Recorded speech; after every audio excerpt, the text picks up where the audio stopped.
Bismillahirrahmanirrahim. Assalamualaikum warahmatullahi wabarakatuh. Alhamdulillahirrahmanirrahim. Wassalatu wassalamu ala asrafil anbiya wal mursalin wa ala alihi washabihi wasallam. Amma ba'du. Segala puji bagi Allah, Tuhan semesta alam. Kita panjatkan puji hanya kepada Allah. Dan alhamdulillah rabbil alamin kita bisa berkumpul di sini. Pengajian gabungan ya Pak Arif. Pengajian gabungan komunitas Muslim Indonesia se-Victoria. Salawat dan salam kita panjatkan kepada junjungan kita Nabi besar Muhammad SAW. Alhamdulillahirrahmanirrahim, Bapak dan Ibu semua, kita bisa berkumpul di sini. Kita kedatangan tamu dari Indonesia, yaitu Bapak Haidar Nasir, Bapak siapa aja lagi ya? Saya buka contekan dulu, lupa soalnya tadi. Bapak Haidar Nasir, Pak Haidar Nasir, Muhajir Effendi, Profesor Zamroni dan Pak Dahlan Rais sudah hadir di tengah-tengah kita semua. Alhamdulillahirrahmanirrahim. Dan sebelum acara kita mulai, kita dengarkan dulu sambutan dari Bapak Ostra Saleh sebagai Ketua Indonesian Muslim Community in Victoria. Kepada Pak Ostra kami persilahkan, Pak.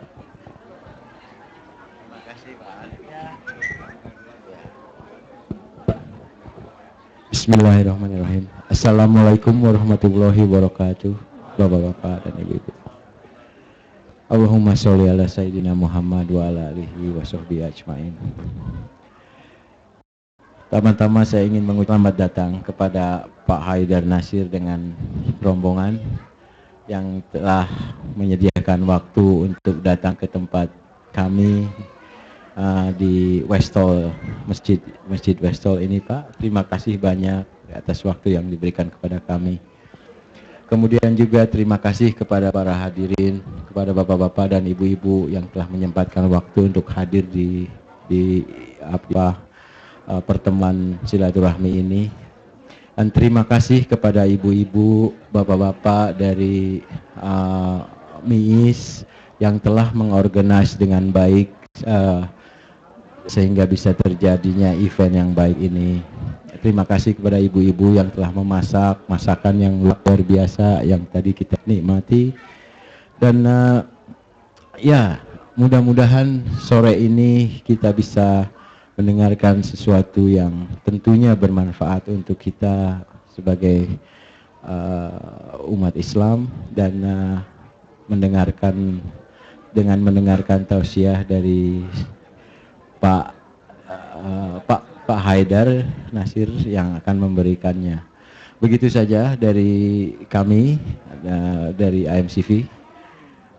Tidak berpanjang lebar, saya kembalikan kepada Mas Saad. Assalamualaikum warahmatullahi wabarakatuh.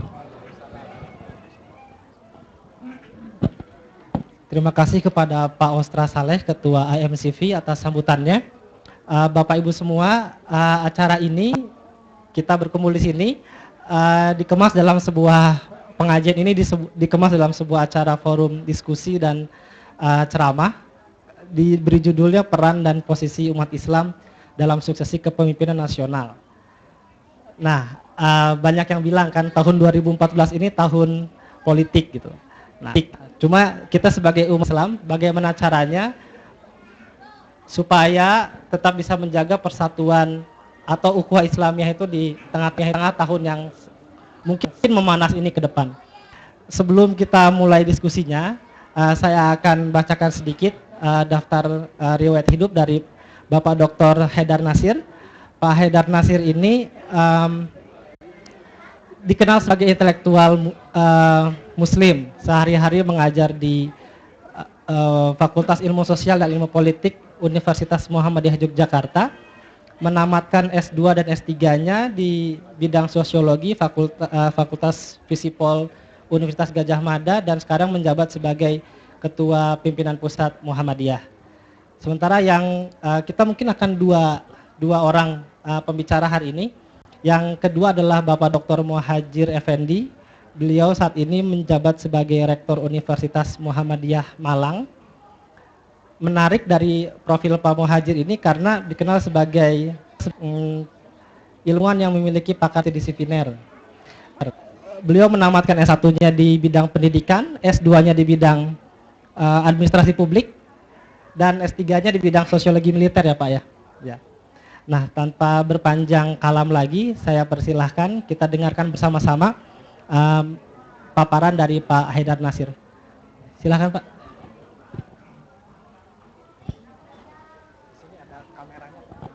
Oh ya.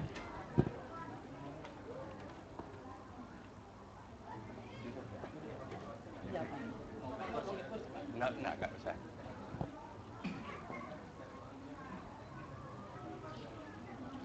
Assalamualaikum warahmatullahi wabarakatuh. Innal hamdalillah ala sawabiqin ni'mah wa nusalli wa nusallimu ala nabi Rasulillah wa ala alihi wa sahbihi wa man wala.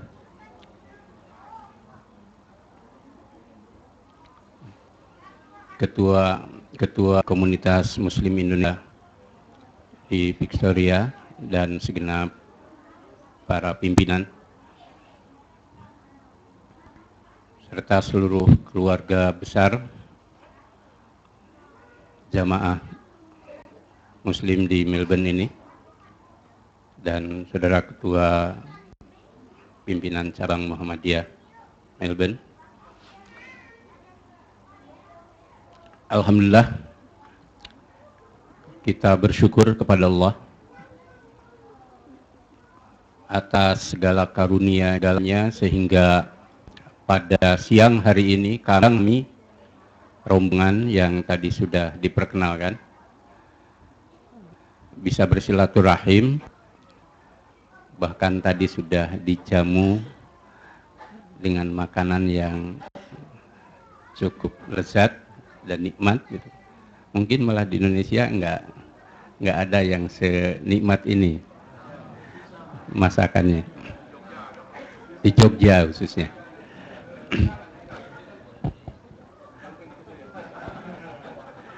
Jogja bagian dari Indonesia.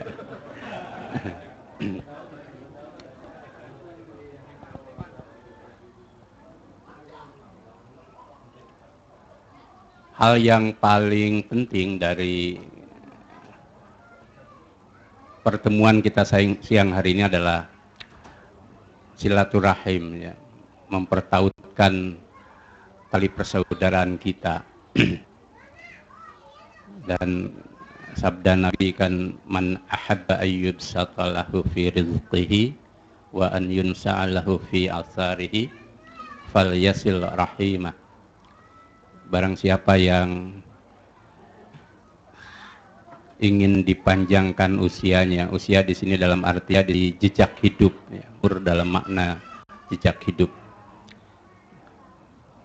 dan diluaskan rezekinya, maka pertautkan persaudaraan. Tadi di masjid atau musola surau kita, ini ada teman-teman Mas, saya sampaikan bahwa dalam keberagaman kita, paham, afiliasi, golongan, bahkan mungkin afiliasi politik, latar belakang dan sebagainya,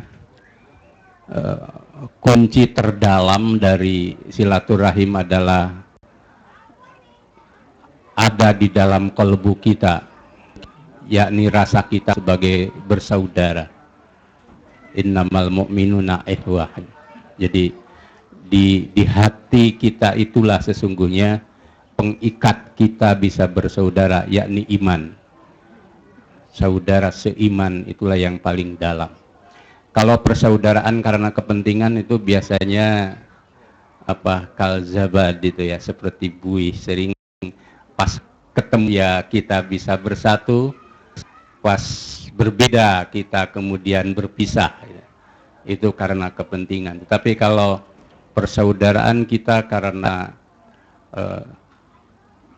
iman yang ada di kalbu kita, bahwa kita satu di dalam persaudaraan tauhid itu, maka kita akan menjadi kokoh.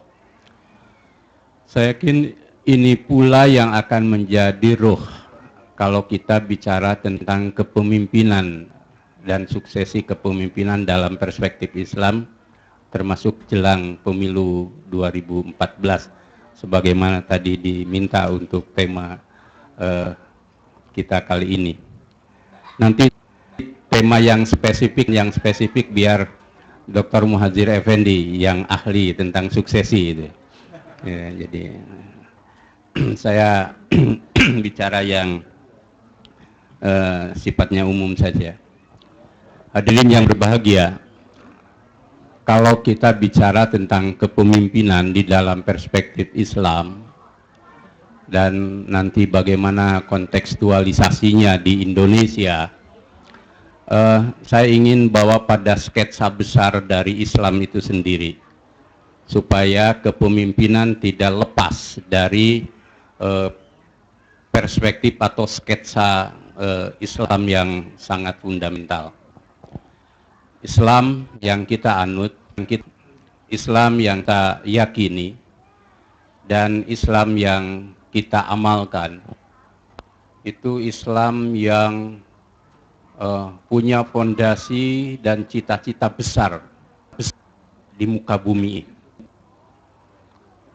yakni sebagai dinullah, sebagai agama Allah yang ingin agama ini itu menjadi rahmat bagi semesta kehidupan.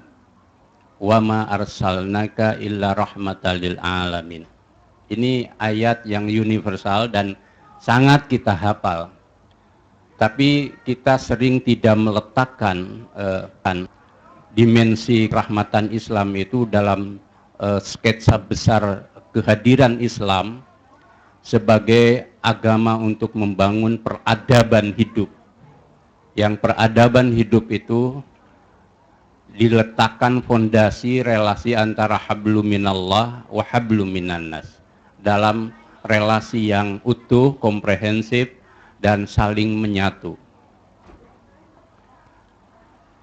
Islam sebagai agama rahmatan lil alamin itu tidak sekedar ingin menghadirkan peradaban yang duniawi, tetapi peradaban yang dari langit ke bumi untuk sebuah masa depan yang pasti. Maka di dalam Al-Quran itu banyak sekali perintah kita tentang hidup itu. Misalkan satu pihak kita disuruh beriman kepada Allah. Iman kepada Allah adalah relasi hablum minallah, itu pusatnya kalau kita peras gitu. Tetapi pada saat yang sama Islam juga mengajarkan amal soleh, amal yang jernih, amal yang baik. Iman dan amal soleh itu merupakan satu perpaduan yang justru inilah yang akan melahirkan Islam sebagai agama yang rahmatan lil alamin. Ada dalam sejarah ketika agama itu hanya berurusan dengan Allah semata-mata, dengan Tuhan semata-mata, yang orang nyebut sebagai teosentrisme dari agama itu, dimensi teosentris, hanya dengan hubungan kepada Allah semata. Tetapi dia memutus relasi dengan kemanusiaan yang multi aspek. Saya pikir peradaban barat pernah punya pengalaman kelam seperti ini. Ketika abad tengah, agama hanya berurusan dengan Tuhan dan kemudian gereja kemudian memutus ketuhanan itu dengan dimensi kemanusiaan, bahkan banyak anti kemanusiaan.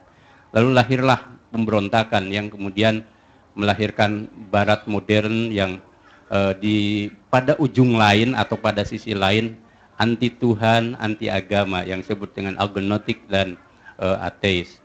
Nah, keagnotisan dan keateisan masyarakat barat modern itu karena sikap kontras dan ekstrim terhadap agama yang semata-mata urusannya hanya Tuhan. Itu pun banyak manipulasi.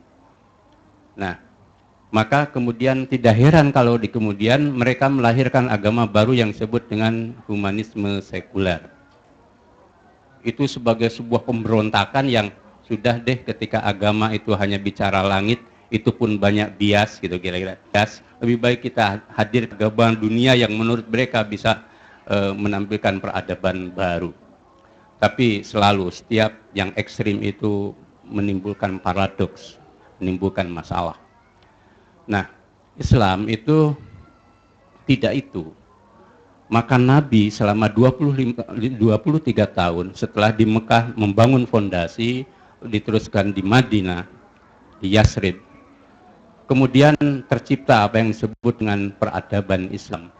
Islam sebagai dinul hadarah.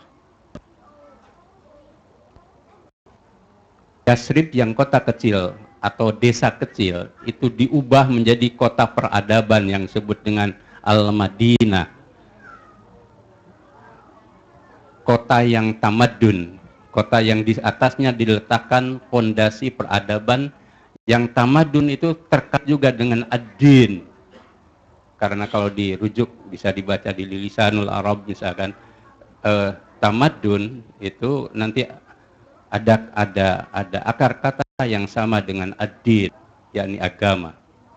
Nah, disitulah kemudian Islam menghadirkan urusan hablum minallah berkorelasi dengan hablum minannas.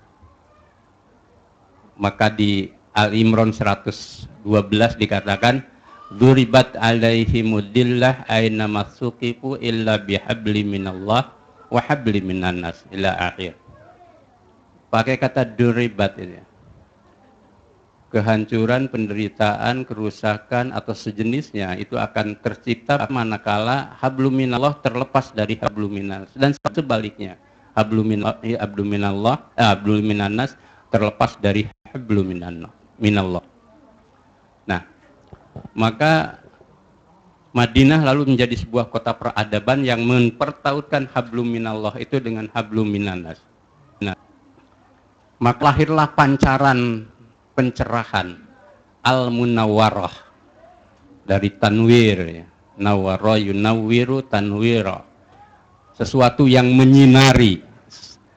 Sesuatu yang menyinari punya makna ketika dia berhadapan dengan sesuatu yang gelap. Nah, kehadiran Islam itu kemudian mampu menjadi antitesis dan menawarkan alternatif dari kejahiliahan menjadi sesuatu yang tercerahkan. Takhriz minad dulumati illan nur. Nah, karena itu maka tidak lama kemudian hanya konsekuensi yang akan terjadi begitu saja atau dalam arti logis terjadi. Manakala di kemudian hari selama kira-kira 6 abad lamanya Islam menjadi kekuatan perubahan, kekuatan kemajuan, dan membangun peradaban yang jaya, peradaban yang maju. Selama 6 abad lamanya. Itulah yang disebut dengan the Renaissance of Islam, masa pencerahan Islam atau the Golden Age of Islam, ya. Masa keemasan Islam dan juga masa keemasan peradaban dunia. Ketika Barat saat itu tertidur lelap. Disitulah ilmu pengetahuan berkembang, itu kan? Ilmu pengetahuan berkembang, kemudian Islam menjadi agama yang kosmopolit karena dia menyebar bukan hanya di Jazirah Arab tetapi masuk ke Eropa, Spanyol, Perancis bagian selatan, kemudian masuk ke Asia Tengah, Asia Selatan, Asia Timur sampai Asia Tenggara, masuk ke daerah Balkan kan, dan terus ke sebagian ke Eropa Timur dan sebagainya. Islam sudah jadi agama kosmopolit. Kalau sekarang bahasanya agama yang mengglobal. Nah, ini konsekuensi dari Islam sebagai agama peradaban, Islam sebagai agama kemajuan. Nah, karena itu kalau kita bicara kepemimpinan, itu bagian dinamis dari bagaimana Islam mendrive itu kehidupan ini agar Islam sebagai agama peradaban itu terus terbangun dan lebih baik lagi dan menjadi lebih baik lagi. Disitulah harus kita letakkan kepemimpinan dalam perspektif Islam. Al-Mawardi itu di dalam Al-Ahkam As-Sultaniyah, itu kitab lama yang sering disebut dengan fikih siasah. bagi mereka yang studi politik Islam. Itu mengatakan tentang kepemimpinan begini. Al-imamah maudu'atul khilafati nubuwah fi hirasatiddin wa siyasatid dunya. Imamah, kepemimpinan, itu adalah proyeksi dari kenabian atau fungsi risalah kenabian. Jadi kepemimpinan dalam Islam, baik pada level global di dunia muslim, termasuk di Indonesia, tentu harus diletakkan sebagai fungsi dari risalah kenabian. Bahasa kita mungkin kepemimpinan dalam Islam itu kepemimpinan yang sifatnya profetik. Kepemimpinan kenabian. Apa sih dimensinya? Di situ disebut fi hirasatiddin, dalam hal negakkan nilai-nilai agama. Nah, agama itu kan dimensinya luas. Minimal kalau menurut Tarzih Muhammadiyah itu ad-dinul Islam huwa ma anzalahu Allahu ma fil Qur'an wa ma ja'at bihi sunnatus sahihah minal awamir wan nawahi wal irsyadah lisallahil ibad dunyahum wa akhrahum. Agama, yakni agama Islam itu Islam wahyullah yang diturunkan kepada para nabi, terakhir Nabi Muhammad, tercantum di dalam Al-Quran dan sunnahnya yang sahih, mengandung 3 hal pokok. 1, perintah-perintah, harus sholat, harus zakat, harus jihad fisabilillah, dan seterusnya. Berupa larangan-larangan, an-nawahi, jangan membunuh, jangan berbuat zalim, bahkan jangan menyakiti orang lain, itu kan. Lain itu termasuk bagian dari kan. Yang ketiga, wal irsyadah, tunjuk petunjuk. Nah, dimensi irsyadah itu luas sekali, baik yang ruhaniah, intelektual maupun masalah-masalah lain. Tentang alam semesta di Al-Quran luar biasa banyaknya. Tentang ilmu banyak sekali. Bahkan ayat-ayat yang mengandung dimensi non-syariah itu lebih banyak ketimbang yang syariah.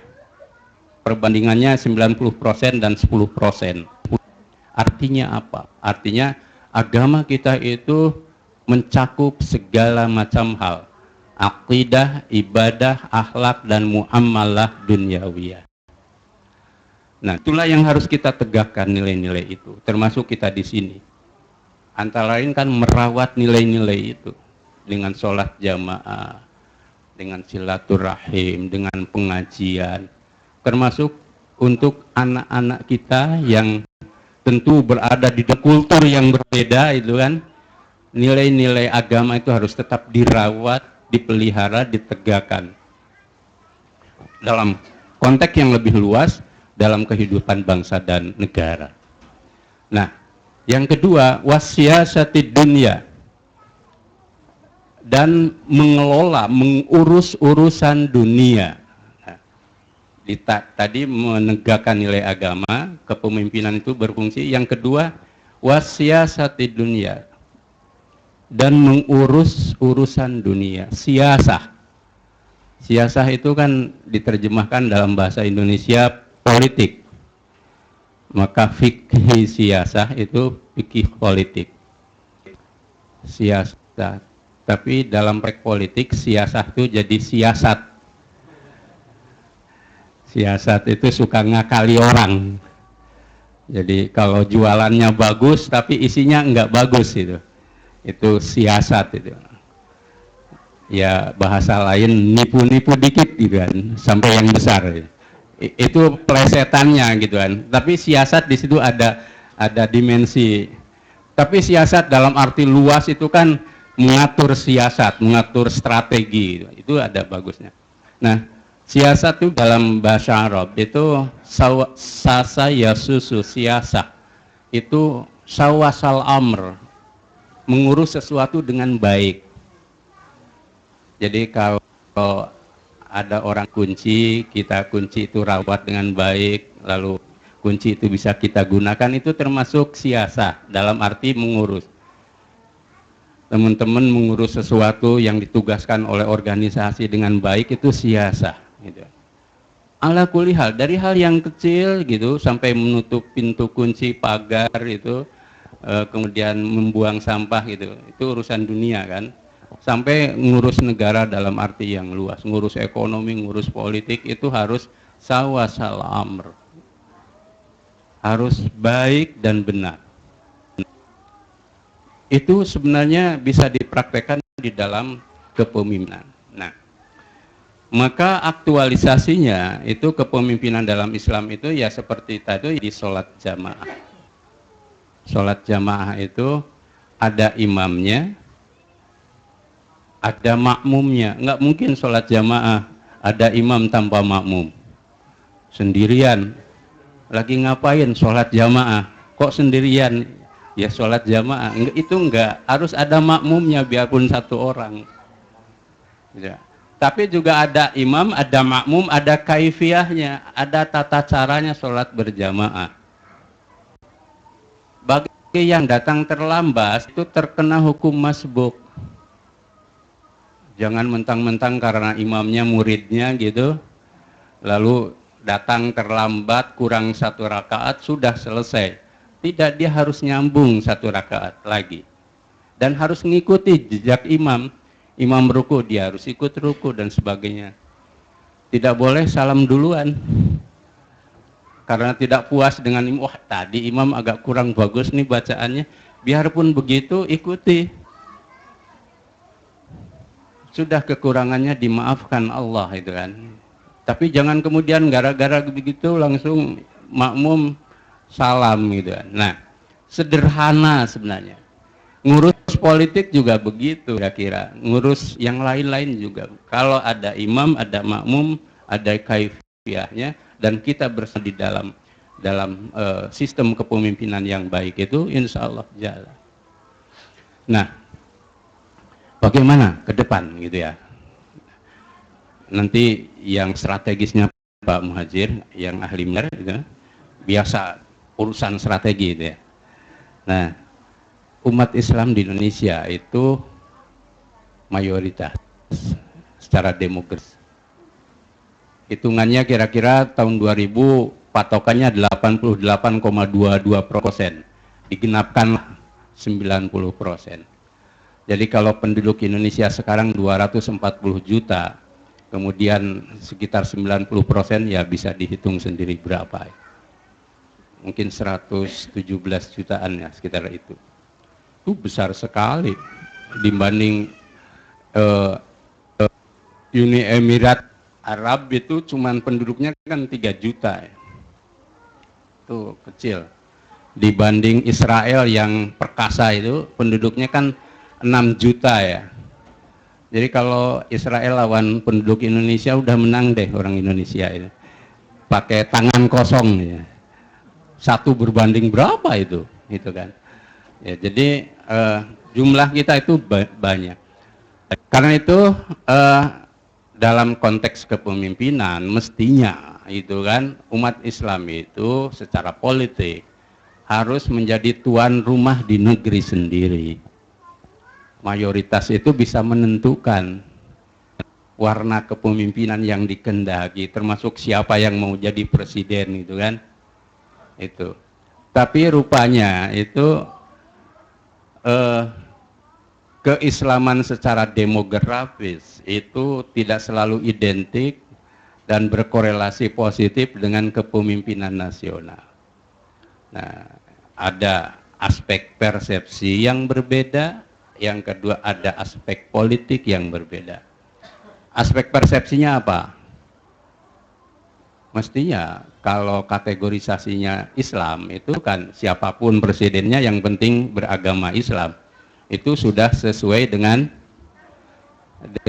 aspirasi umat Islam secara demografis. Selesai itu, nggak ada masalah. Jadi siapapun sejak presiden pertama sampai presiden terakhir itu aspiratif Muslim. Jadi kenapa resah kan gitu? Karena semuanya sudah Muslim. Tapi ada persepsi politik. Persepsi politik itu dianggap selalu tidak representatif gitu kan bagi umat Islam. Nah, ini masalahnya apa gitu kan? Ada dua masalah. Masalah yang pertama, tidak aspiratif sesuai dengan aspirasi politik Islam itu, pertama dia atau siapapun tidak sejalan dengan aspirasi politik Islam yang mana? Yang kaum santri biasanya kan. Nah, kaum santri itu biasanya afiliasinya pada partai-partai politik Islam atau partai politik yang berbasis umat atau basis komunitas Islam yang komunitas santri tadi. Dulu Masyumi, kemudian nanti belakangan ada Parmusi dan partai Islam yang lain, nanti gabung dalam partai Islam, partai yang istilahnya berbasis umat Islam. Nah, jika ini yang jadi patokan memang sering tidak ketemu. Karena patokan kaum santri itu tentu tinggi.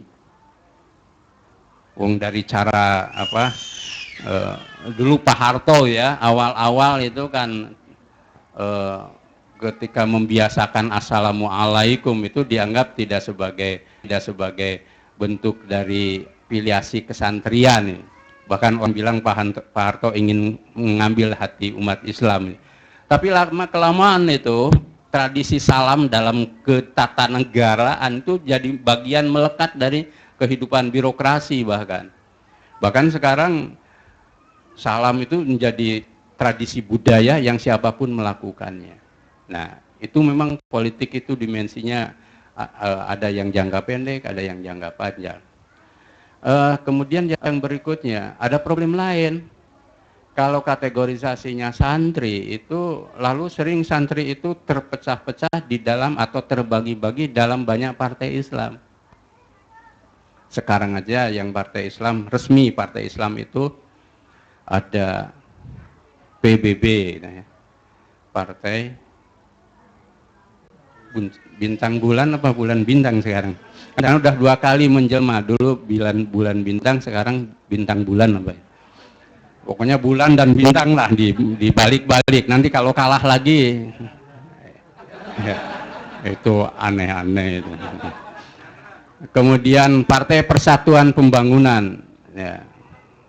Partai Persatuan Pembangunan. Namanya persatuan, tapi sering susah bersatunya, ya. Partai Persatuan Pembangunan. Karena susah bersatu, lalu lahir partai apa? PBR yang pimpinan Zainuddin MZ itu. Partai Bintang Reformasi. Dulu namanya Partai Persatuan, kok malah jadi partai perpecahan gitu kan. Itu kan. Satu partai aja jadi pecah kongsi gitu kan. Kemudian ada PKS, ada PKB, partai yang disebut inklusif, PAN juga disebut partai Islam inklusif gitu.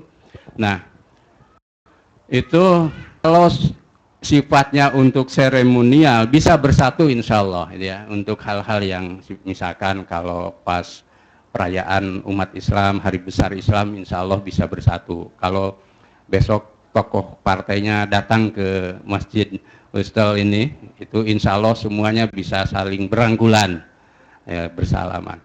Tapi kalau besok misalkan bisa enggak di antara partai-partai Islam itu mencalonkan satu calon presiden dan wakil presiden, nah sudah mulai di situ susah ketemunya, ya. Nah ini urusan Pak Muhajir itu nanti. Jadi di sini maka saya tidak ngajari untuk kita pesimis gitu ya, tetapi jangan terlalu besar harapan gitu ya. Kalau ke depan termasuk 2014 itu ada satu representasi dari ini baru dari politik santri ya, artinya yang terrepresentasi dari beberapa partai Islam atau berbasis komunitas muslim tadi. Jadi jangan terlalu yakin kalau di antara partai-partai Islam itu bersetuju tentang figur yang akan diajukan. Karena kalau sudah seperti itu nanti masing-masing akan mengajukan sendiri dan biasanya sulit bersatu. Nah, penting ini untuk jadi reserve supaya nanti tidak putus asa gitu kalau tidak tercapai. Kenapa? Karena partai politik itu kekuatannya sekarang dominan. Itu masalahnya. Jadi setelah reformasi itu kekuatan partai politik itu dominan. Jadi kalau jamaah di sini itu afiliasinya banyak partai masih bisa bersatu, misalkan udah deh si A saja dicalonkan begitu, tapi di partai politik belum tentu. Karena masing-masing partai politik itu punya kepentingan sendiri-sendiri. Nah, kita berharap tentu saja bahwa ada kata bersetuju tentang siapa yang dianggap real, bukan ideal. Dalam politik itu kan susah cari yang ideal. Pokoknya ya politik yang real, dia bisa relatif mewakili aspirasi banyak partai Islam ini. Itu mudah-mudahan bisa didorong ke situ. Itu pun nanti kalau digabung itu kan suaranya tidak akan sampai 35% lah. Dulu Masumi itu sekitar 40 gabungan ya, nah itu 42% itu. Itu sudah pol itu.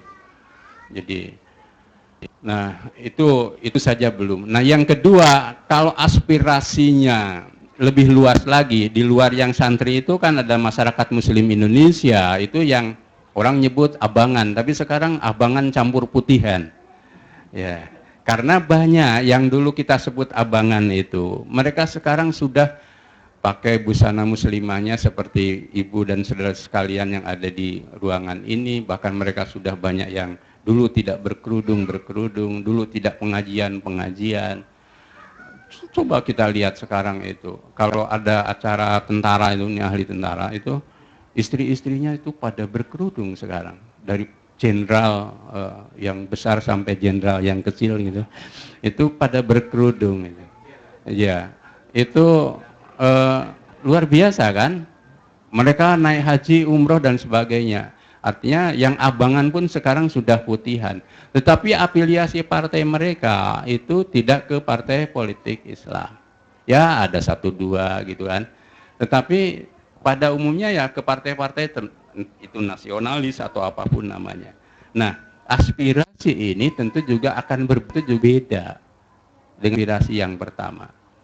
Karena itu menghadapi pemilu 2014 itu ya banyak kemungkinan terjadi. Nah, kita berharap bahwa pemimpin yang terpilih siapapun dia, nah kalau kami Muhammadiyah tidak memasuki area itu gitu kan, tentang siapa yang harus jadi dan tidak, ya selain berharap kriteria lah. Nah, Muhammadiyah itu kemudian dalam tanwir di Bandung tahun 2012 yang lalu itu menyampaikan kriteria kepemimpinan nasional untuk 2014.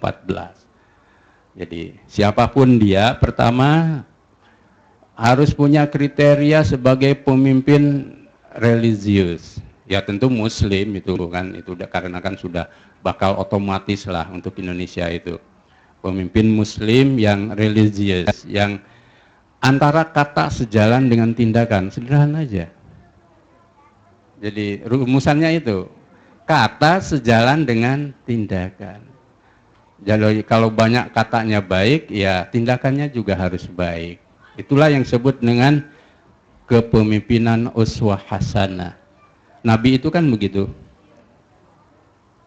Nabi sebagai uswah hasanah. Ini pemimpin religius seperti itu. Jangan sampai bilangnya putih tetapi warna di dalamnya merah.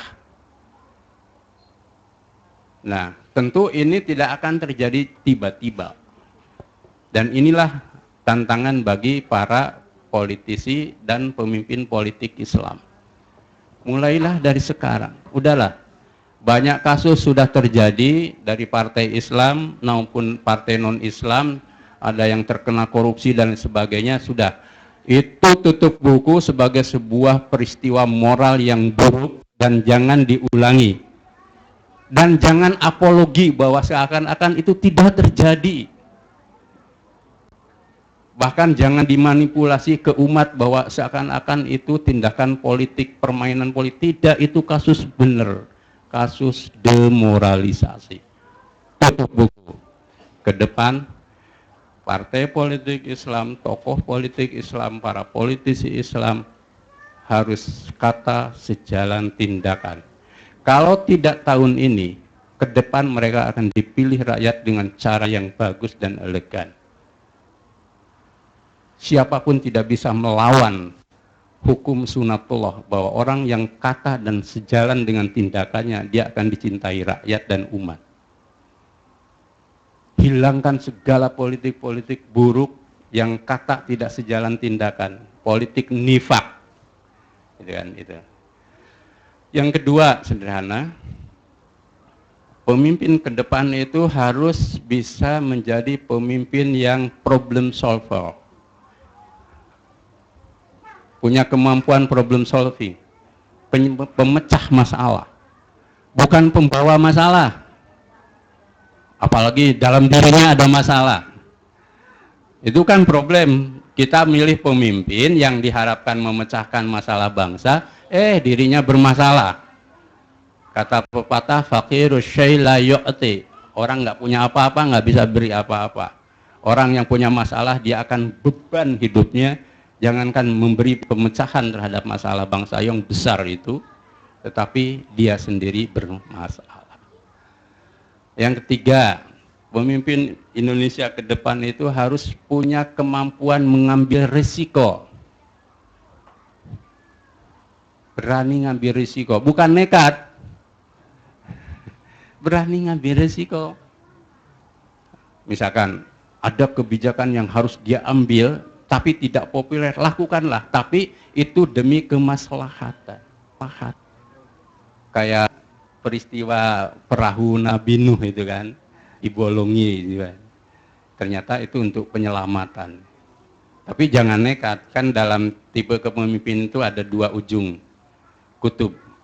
Yang satu orang yang nekat, disebut tahawur. Bahasa Indonesianya ngawur. Tahawur gitu. Tahawur itu ngawur.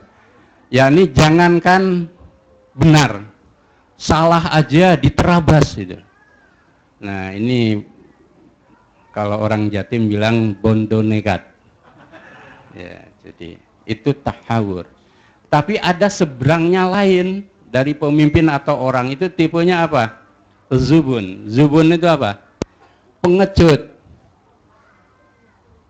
Jangankan salah, benar aja takut. Iya. Banyak bicara gini, tapi nggak ngambil keputusan. Itu kan. Tahu situasi kayak begini, perlu pemimpin itu turun ke lapangan gitu kan, ambil, enggak berani gitu kan. Ada juga yang kerjanya turun kemana-mana, tapi ya cuman turun dan turun itu gitu. Kalau ada banjir misalkan, kayak saya misalkan pemimpin terus turun, ininya dinaikin gitu ya, masuk ke got, rakyat seneng memang, wah hebat itu. Tapi banjirnya nggak dipecahkan gitu loh. Kalau turun ke tempat banjir, apalagi biasa dulu kita hujan-hujanan, apa susahnya gitu kan? Iya, apalagi anak laki-laki itu biasa gitu kan? Nah itu tidak pemecahan masalah dan tidak ambil resiko. Cuman masalahnya itu kan rakyat berpikirnya lain gitu kan. Ada banyak syarat-syarat di situ, tapi 3 saja dulu itu sudah cukup lah. Tentu dengan 3 ini insya Allah pemimpin siapapun yang dipilih selamat dunia dan akhirat ya, itu. Tapi terakhir itu kita tidak bisa meraba kehendak rakyat terbesar karena kita demokrasi.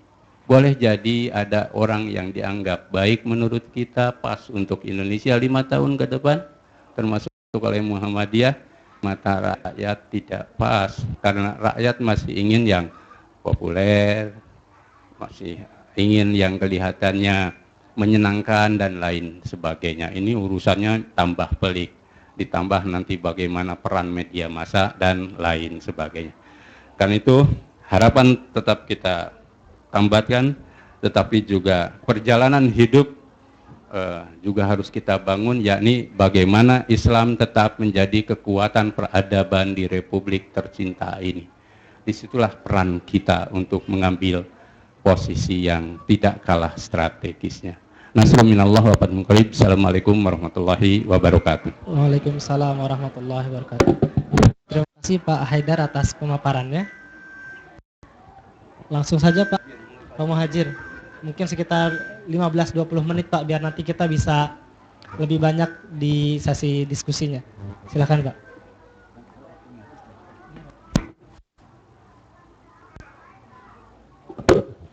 Assalamualaikum warahmatullahi wabarakatuh. Yang saya hormati jamaah Indonesian Muslim Community of Victoria yang saya banggakan, dan pengurus PCIM Australia juga yang saya cintai, ibu bapak sekalian. Apa yang mau saya sampaikan sudah dibahas oleh Pak Haidar. Jadi Pak Haidar terakhir sudah memberikan merangkai antara landasan etika keislaman, kemudian dikaitkan dengan bagaimana kepemimpinan nasional dan bagaimana kita bersikap menghadapi tahun politik 2012 ini. Saya kira sudah jelas itu. Saya akan memberikan background, latar belakang sejarah perjuangan Islam di Indonesia. Barangkali ada yang belum pernah dengar. Ini Indonesian Muslim Community of Victoria. Tadi saya bicara dengan mantan ketuanya yang kan ini organisasi ini merupakan konfederasi, jadi menampung berbagai macam aliran yang hidup, Islam yang hidup di Victoria ini, baik lintas etnis maupun lintas mazhab gitu, termasuk yang tidak punya mazhab masuk di sini semua. Jadi idenya apa sebetulnya? Persatuan dan kesatuan umat Islam di Victoria kan sebetulnya. Dan itu juga lah yang dulu menjadi obsesi para pemimpin umat Islam menjelang kemerdekaan. Karena itu pada tahun 1937 itu beberapa tokoh Islam yang diprakarsai oleh Kiai Haji Ahmad Dahlan, Ketua PP Muhammadiyah, Kiai Mas Mansur juga Muhammadiyah, kemudian Kiai Wahab Hasbullah dari NU, kakeknya Muhaimin Iskandar, Pak Menteri, kemudian dari Pak Wondo Amisono dari PSII, itu kemudian membentuk namanya MIAI, Majelis Islam A'la Indonesia, yang diharapkan itu merupakan wadah yang menampung kekuatan politik, sosial, dan ekonomi umat Islam untuk menyongsong untuk kemerdekaan. Bagi supaya Islam bisa memainkan peranan yang dominan ketika Indonesia menjadi negara baru. Dan yang paling lugas lagi, bagaimana supaya Indonesia berdasar Islam.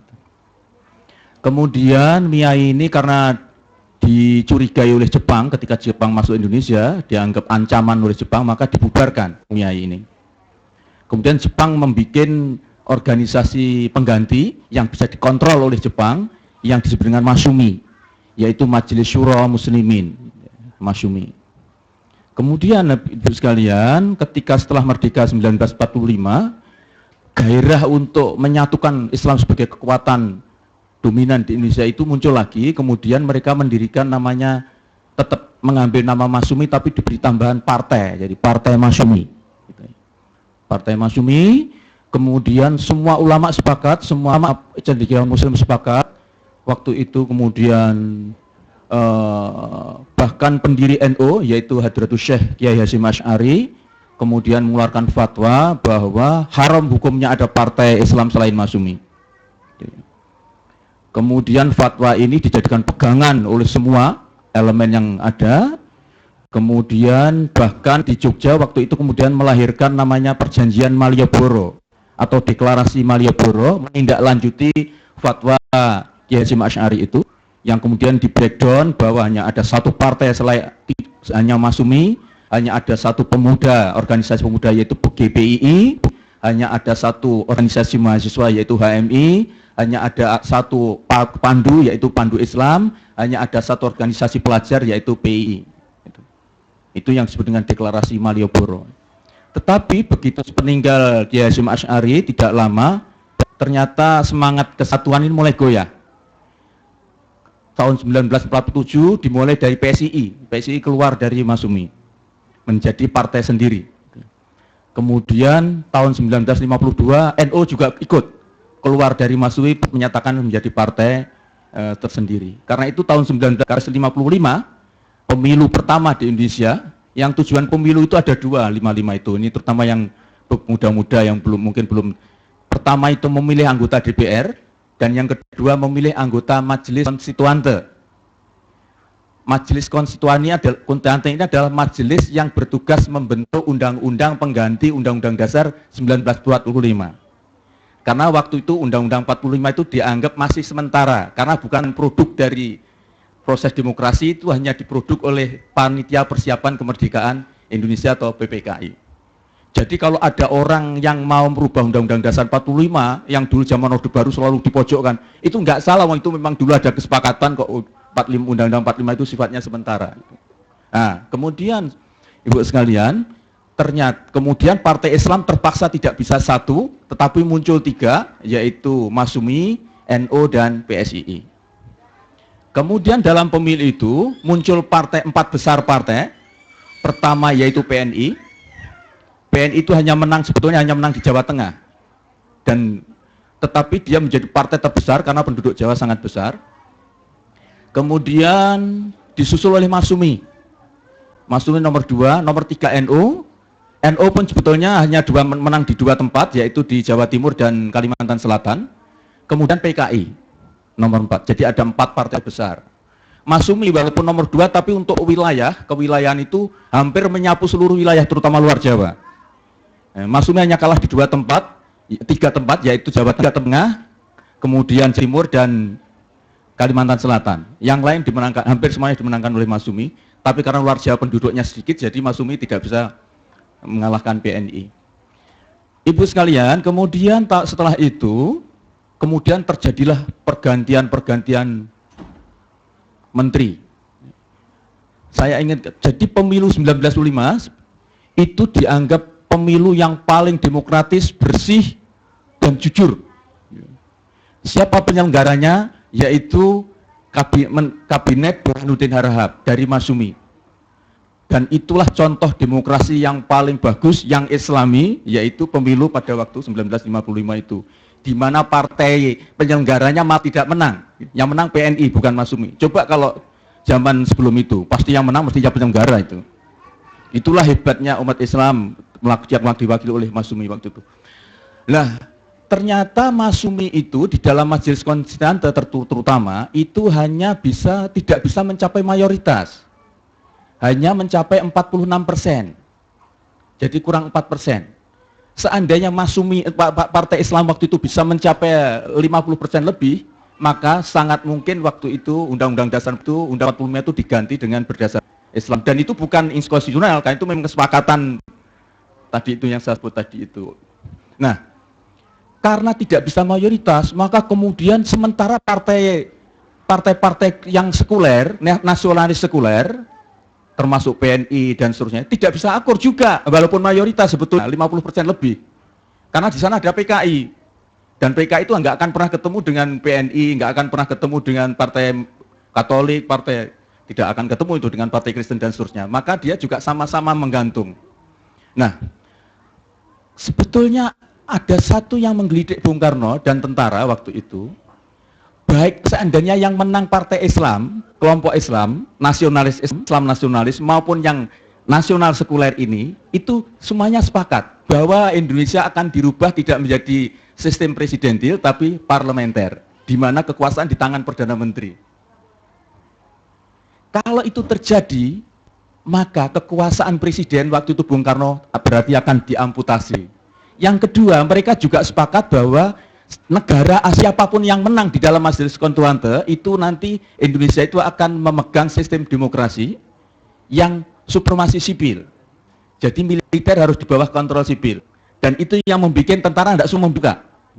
Maka Bung Karno dan tentara waktu itu Nasution berkonspirasi bersih, turunlah dekret 5 di 1959, membubarkan parlemen, membubarkan DPR, membubarkan Majelis Konstituante, kembali ke Undang-Undang Dasar 45. Gitu. Ya. Kemudian Bung Karno membentuk kabinet sendiri, dipimpin sendiri atas nama perorangan, Jadi dia presiden tapi atas nama perorangan menjadi perdana menteri itu.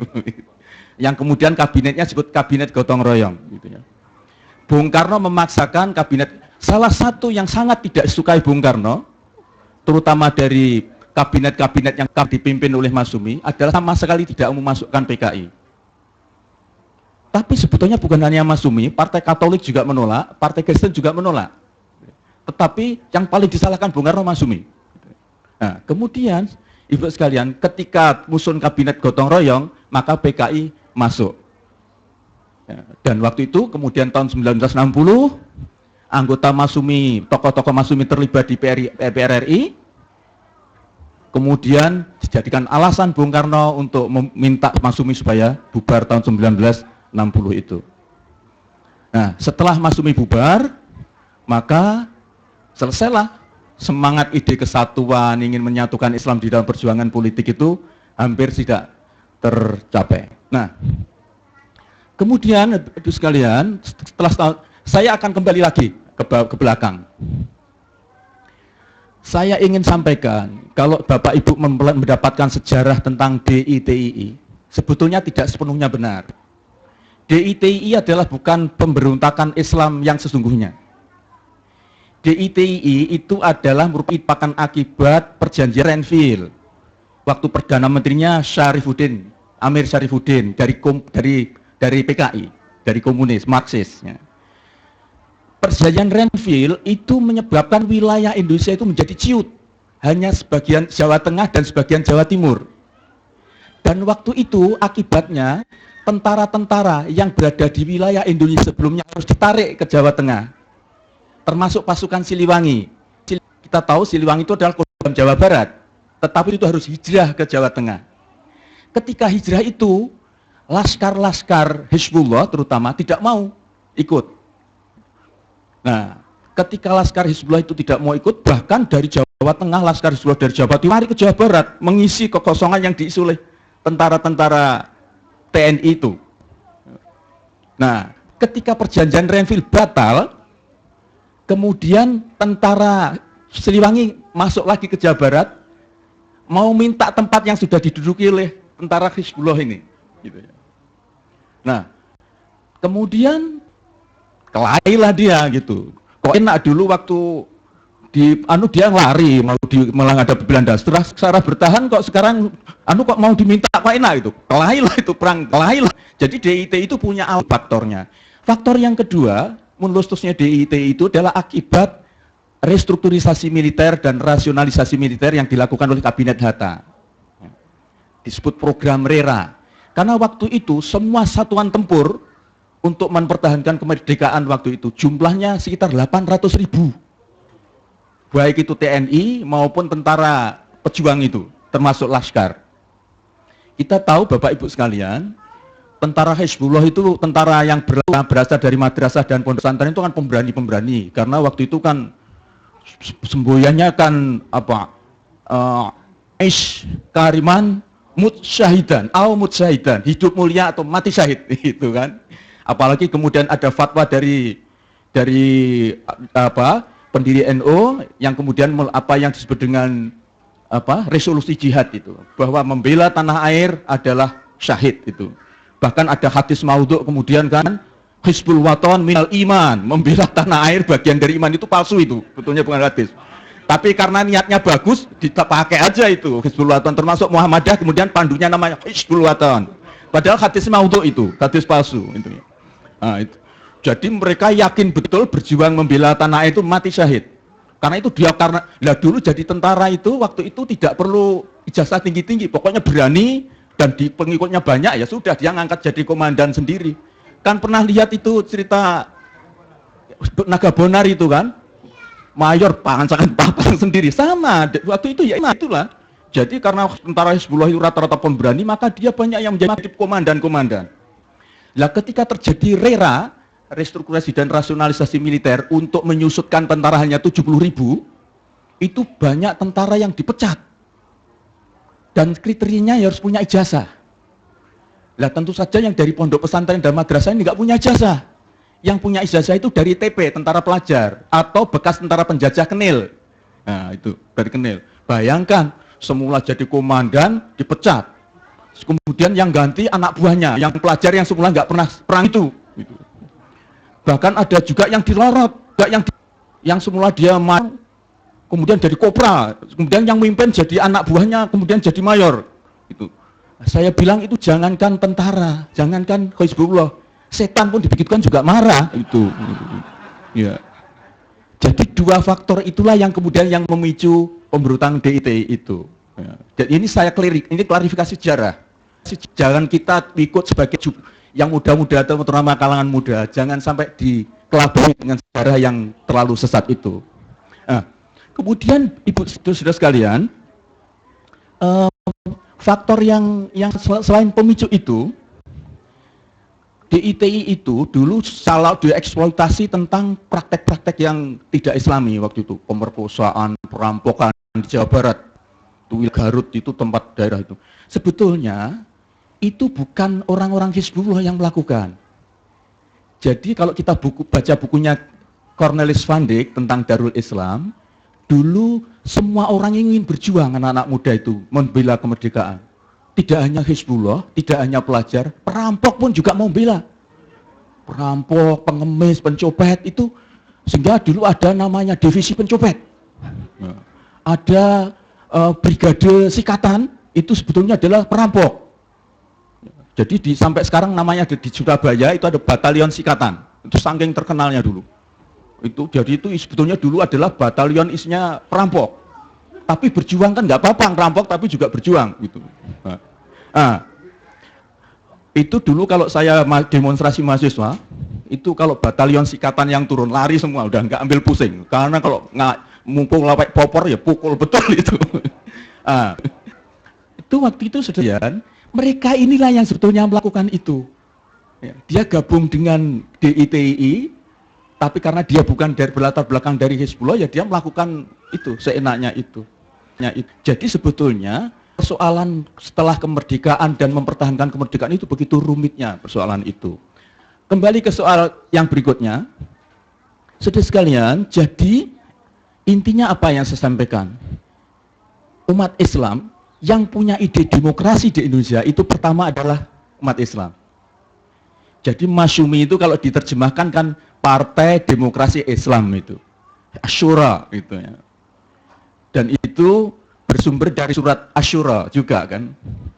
Dan doktrin dari umat Islam, beberapa pemimpin umat Islam waktu itu, yang terutama yang saya baca dari Pak Prawoto Mangkusasmito, tokoh Masyumi dan juga Muhammadiyah, itu kan menyatakan bahwa demokrasi itu sejajar dengan sholat dan sejajar dengan berderma. Itu di dalam surat Asyura, walladzina stajabu lirabbihim wa aqamus sholata wa amruhum syura bainahum wa mimma razaqnahum yunfikun.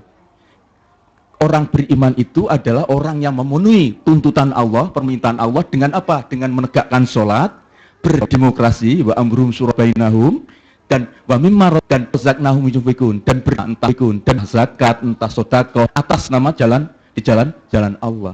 Dan inilah prinsip. Jadi demokrasi pertama yang mengenalkan dalam alam kemerdekaan kita itu sebetulnya adalah umat Islam melalui Masyumi terutama. Tetapi sayang, demokrasi yang ideal, yang teruji pada pemilu 55 yang sangat bagus itu dibajak oleh Bung Karno. Yaitu Bung Karno mengganti dengan demokrasi terpimpin itu. Setelah demokrasi terpimpin, kemudian Bung Karno lengser, diganti Pak Harto, dibajak lagi oleh rezim Orde Baru dengan demokrasi dalam tanda Pancasila itu. Yang sebetulnya itu adalah demokrasi otoritarian gitu ya. Nah, sekarang ini setelah Orde Baru lengser, kemudian diganti dengan era reformasi, dibajak dengan demokrasi transaksional itu. Jadi sekarang ini demokrasi Indonesia ini hancur-hancuran, sudah dibajak 3 kali untuk menuju demokrasi yang diciptakan demokrasi Islam yang dibayangkan oleh para pemimpin Islam kita waktu itu. Sekarang jadi karena itu kalau ditanya bagaimana kita bicara tentang demokrasi ke Indonesia, saya tidak tahu apakah tahun 2014 ini betul-betul nanti demokrasi yang diciptakan oleh para pendiri umat Islam, tokoh umat Islam itu akan terrealisasi. Kalau masih transaksi, apa-apa bisa dijual belikan, semua ditransaksikan mulai dari kekuasaan sampai suara bisa dijual secara terang-terangan, dan itu berimplikasi terhadap korupsi besar-besaran, karena untuk bertransaksi perlu modal dan modalnya tidak harus mengambil dari APBN dan itu berarti korupsi. Inilah sebetulnya problem utama dari proses demokratisasi di Indonesia. Kalau nanti demokratisasi ini akan berjalan dengan baik, insya Allah kita akan menuju cita-cita seperti yang diciptakan oleh para pendiri umat Islam waktu itu. Nah, saudara sekalian, oh ya, tinggal 5 menit.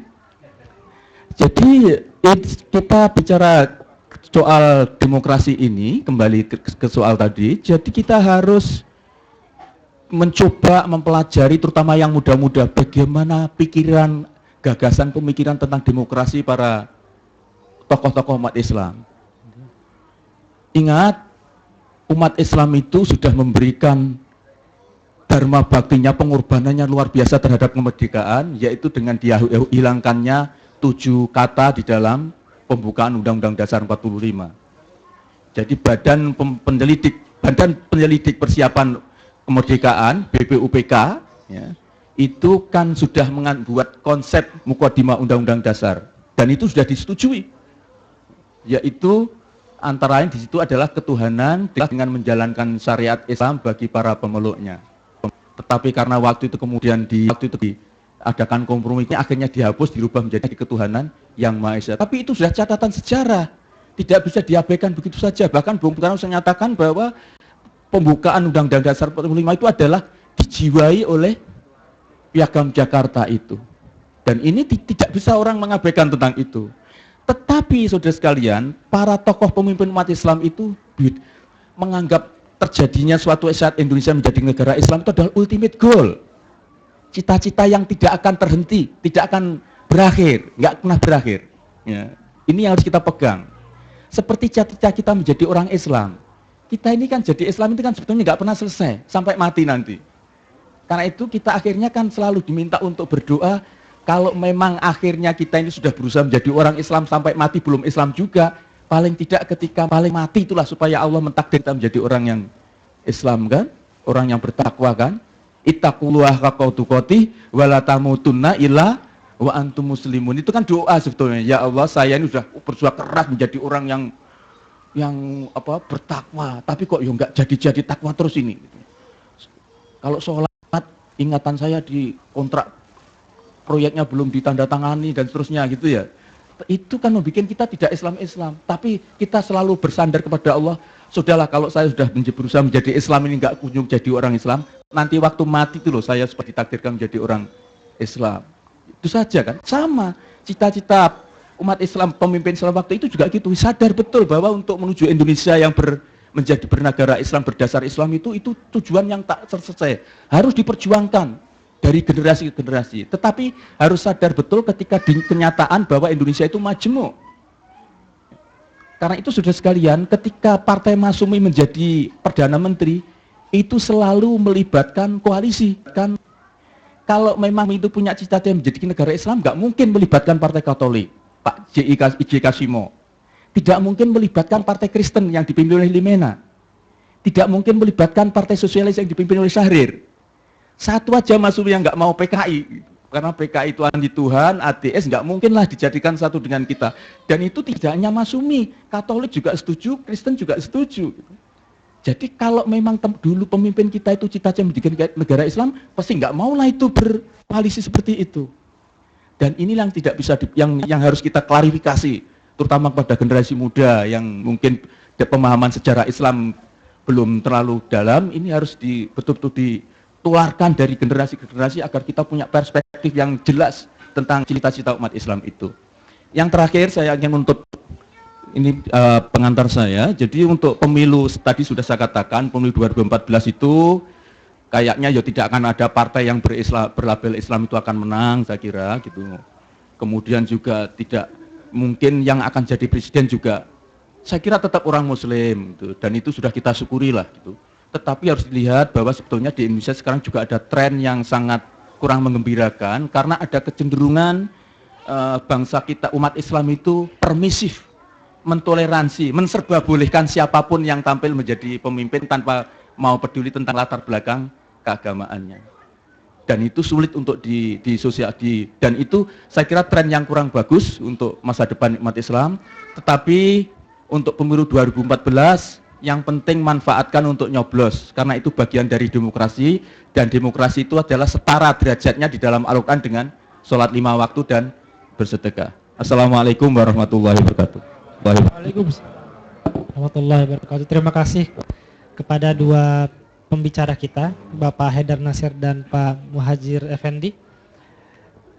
Sesi berikutnya adalah sesi kita, sesi gantian yang ngomong, yang tadi dengerin, sekarang yang diskusi, yang bicara adalah yang pendengar.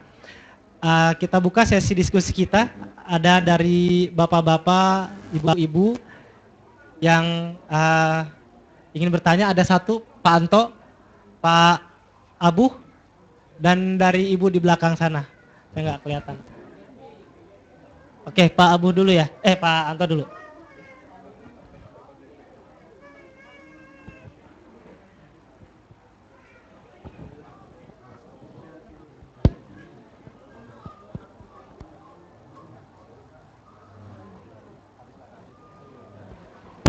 Cek, yes. Assalamualaikum warahmatullahi wabarakatuh. Bapak yang saya hormati, terima kasih atas pencerahan yang diberikan. Saya pikir temanya memang sangat menarik karena sangat terkait dengan kehidupan kita, terutama di Indonesia ya. Sebenarnya, ini komentar dulu ya, sebenarnya kalau bicara kepentingan umat Islam, kaum santri tadi itu kita sudah pernah sampai ke situ sebenarnya di titik-titik puncak kekuasaan itu. Gus Dur misalnya, siapa yang bilang bahwa beliau bukan dari kalangan santri kan, dan pernah sudah jadi presiden gitu. Pak Amin misalnya juga pernah jadi top leader di MPR gitu, beliau juga dari kalangan santri. Pak Hidayat Nur Wahid juga gitu. Nah, artinya untuk sampai pada titik-titik itu sebenarnya kita sudah. Nah, cuma masalahnya kan banyak orang yang bertanya, ya artinya apa sih kemudian perubahan yang telah dilakukan oleh kalangan santri itu yang tadi dipersepsi sebagai kelompok politik yang representatif dari umat itu, padahal ya kita sudah di sana gitu. Sampai kan ada pertanyaan dulu ketika Pak Amin jadi ketua MPR, apa sih yang beliau lakukan gitu. Padahal sebenarnya nggak relevan pertanyaannya karena kan beliau bukan di eksekutif gitu. Tapi ada sebagian umat kita yang mengkritisinya dengan pertanyaan seperti itu. Nah, itu hanya komentar secara umum ya. Maka kemudian sekarang saya malah bertanya, menurut bapak-bapak, apakah memang masih relevan perjuangan umat itu berbasis partai pada hari ini? Karena malah kadang saya punya pikiran liar gitu ya, tanda kutip. Mungkin lebih baik umat ini masuk ke semua partai, dan kemudian nanti ketemu di DPR aja gitu. Iya kan? Ketimbang dari awal kemudian sudah melakukan segmentasi. Oh, ini loh partai berbasis umat. Dan kemudian faktanya bahwa umat yang tadi itu belum banyak yang tercerahkan. Sehingga kemudian seperti Bapak bilang tadi, kemungkinan 2014 ini sepertinya kita harus siap-siap untuk tidak happy. Walaupun di titik itu saya agak mencemaskan ya cara berpikir begitu. Karena saya berharap kita semua harus tetap optimis sampai pada hari H itu. Ya, istilahnya kan, yang kandidat presiden itu sudah ada di Lauhul Mahfuz. Dan kita tidak tahu, we never know who he is gitu kan. Nah, artinya sampai pada hari H itu, optimisme itu harus tetap dibangun. Jadi kritik saya kepada bapak-bapak yang berdua tadi itu adalah, implisitnya saya menangkap bahwa Bapak dari PP Muhammadiyah seperti sudah tidak punya keyakinan bahwa umat ini akan menang 2014. Nah, saya ingin Bapak memberikan keyakinan bahwa sebenarnya kita masih punya harapan gitu. Nah, benarkah, pertanyaannya, benarkah memang kita tidak punya harapan lagi? Wallahu alam. Terima kasih. Assalamualaikum warahmatullahi wabarakatuh.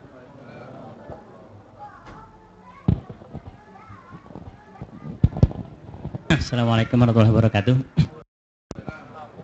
Terima kasih dan Pak Muhajir, sangat menarik. Saya juga tadi terdengar pernyataan terakhir Pak Muhajir bahwa tampaknya partai Islam itu yang sekarang yang banyak itu lebih mengedepankan partainya daripada Islamnya gitu ya. Jadi makanya banyak partai karena mereka, saya partai meskipun Islam, Islamnya belakangan gitu. Mungkin karena namanya juga partai Islam ya, bukan Islamic Party. Kalau Islamic Party mungkin beda ya, Islamnya dikedepankan gitu. Itu saya dari, karena saya orang bahasa jadi mungkin sedikit ya. Eh, saya tadi baca ini mengapa Muhammadiyah tidak mengarahkan warganya untuk memilih katakanlah PAN atau dari mana gitu, karena sebagai sebuah organisasi yang sangat besar kan mungkin nanti jangan-jangan udah Muhammadiyah memilihnya PDP yang banyak gitu kan, karena Muhammadiyah tidak mengarahkan kemana-mana gitu. Tadi kata Pak Anto, jadinya makanya umat Islam tidak powerful karena memang tidak memiliki kemana harus kita memilihnya, karena partai ini banyak sekali partai Islamnya gitu. Dari partai Islam ada yang berapa tuh, 4 atau 5 gitu beda dengan dibandingkan nasional. Jadi umat mungkin tambah bingung gitu, kita memilih yang mana ini kalau lembaga seperti Muhammadiyah aja tidak mengarahkan kemana-mana. Mungkin tujuannya supaya cerdas, tapi karena sekarang masyarakat sekarang kan dilihatnya siapa yang ngasih amplop kan untuk milih itu kan, bukan melihat visi misinya apa gitu. Terus yang terakhir Pak, kalau sebaiknya sebagai tokoh agama itu sebaiknya gimana menurut Bapak, kira-kira harus berpolitik praktis atau di luar partai gitu untuk tokoh agama? Karena dulu kita pernah melihat bagaimana almarhum Zainul MZ ketika mendirikan PBR, kemudian ketika untuk keluar lagi orang lebih melihat ketika beliau di luar kayak daripada ketika masuk di dalam partai. Terima kasih. Assalamualaikum warahmatullahi wabarakatuh. Ya, yang ibu di belakang.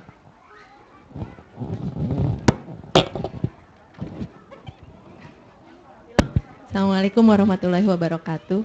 Waalaikumsalam. Nama saya Nivi. Saya ingin bertanya sama Dr. Muhajir.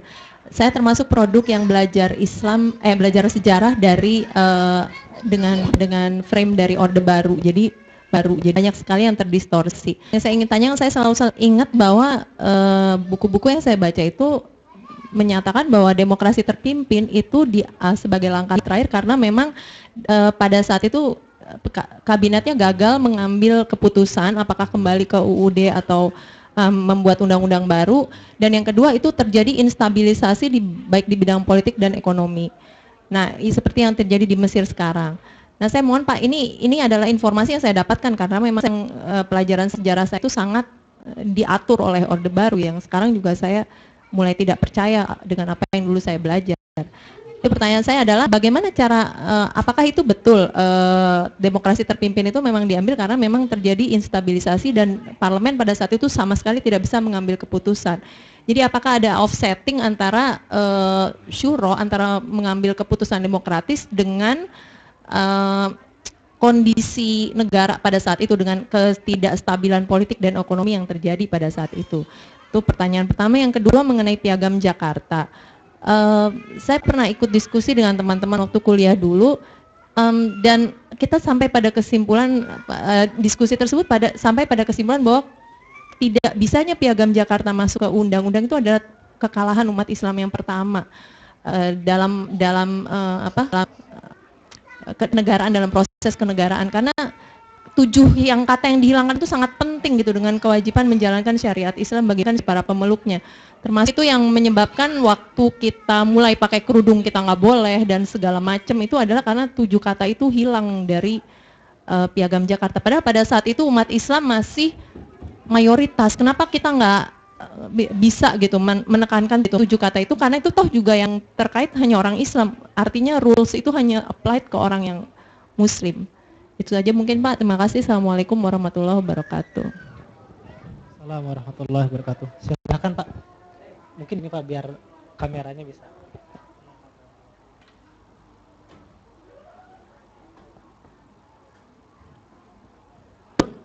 Baik, yang Pak Anto ya. Jadi kita tidak menularkan virus pesimis, tapi mencoba membedah. Tapi maksudnya justru untuk optimis. Jadi begini kira-kira. Kan kunci permainan itu ada di partai. Betul. Partai politik itu yang sekarang apalagi ya yang sudah ada di parlemen, dia menentukan segalanya termasuk undang-undang pemilu dan sebagainya, undang-undang pilpres dan sebagainya. Pencalonan nanti, apalagi kan keputusan MK kan berlalu 2019. Itu kan yang memenuhi 20%, baik langsung maupun gabungan antar partai, gitu kan.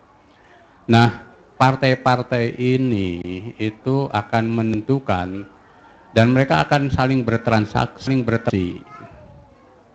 maka calon-calon presiden yang diusulkan oleh PKB, oleh partai-partai lain lah ya, semua partai Islam maupun partai yang mau, kalau ada partai Islam, partai non-Islam gitu ya, partai Islam, partai non-Islam itu nanti ya pada umumnya transaksi. Jadi demokrasinya kan demokrasi wanipiro ya.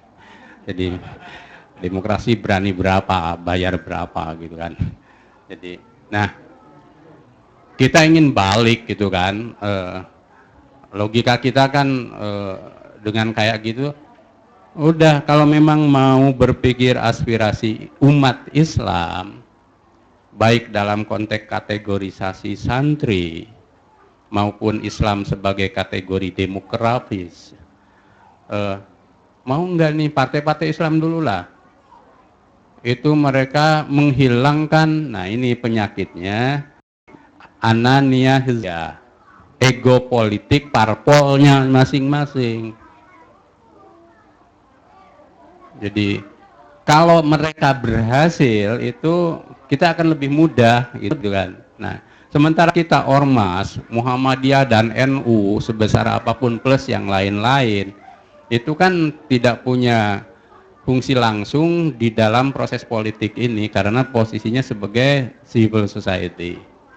Jadi bahasa kami itu maksudnya supaya partai-partai Islam kalau memang benar mereka mengatakan bahwa ingin ada tokoh yang merepresentasikan kepentingan umat Islam dan bangsa Indonesia secara keseluruhan dalam konstruksi mayoritas Islam dan melindungi yang kecil gitu dalam konteks keindonesiaan dan keislaman kira-kira begitu, ya mereka harus menghilangkan anania hizbiyahnya. Sekarang udah awalnya udah pada berbeda, yang pemilu raya nanti juga tidak akan bisa melepaskan tokohnya untuk memberi tempat kepada yang lain. Yang dari sekarang sudah menggadang-gadang ada 3-2 calonnya, dia belum tentu mau melepas, itu biasa begitu. Nah, yang kedua nanti kalau ada tokoh Muhammadiyah yang kelihatan representasi dan kuat, bagus, itu belum tentu juga dari golongan yang lain mendukung, padahal dia kapasitas orangnya misalkan lebih dari yang lain. Nah, kita realistis aja, kan nggak bisa memaksa, itu kan tadi politik yang seharusnya, politik senyatanya sering seperti itu. Nah, kita akan tetap dorong berkomunikasi, beneran nih, ya kira-kira gitulah bahasanya Muhammadiyah gitu, beneran nih mau dari tokoh Islam, yuk kita sepakati kira-kira bagaimana, siapa dan sebagainya. Kalau ada 5 digodok dulu lah, gitu kan. Kira-kira begitu arahnya loh memang.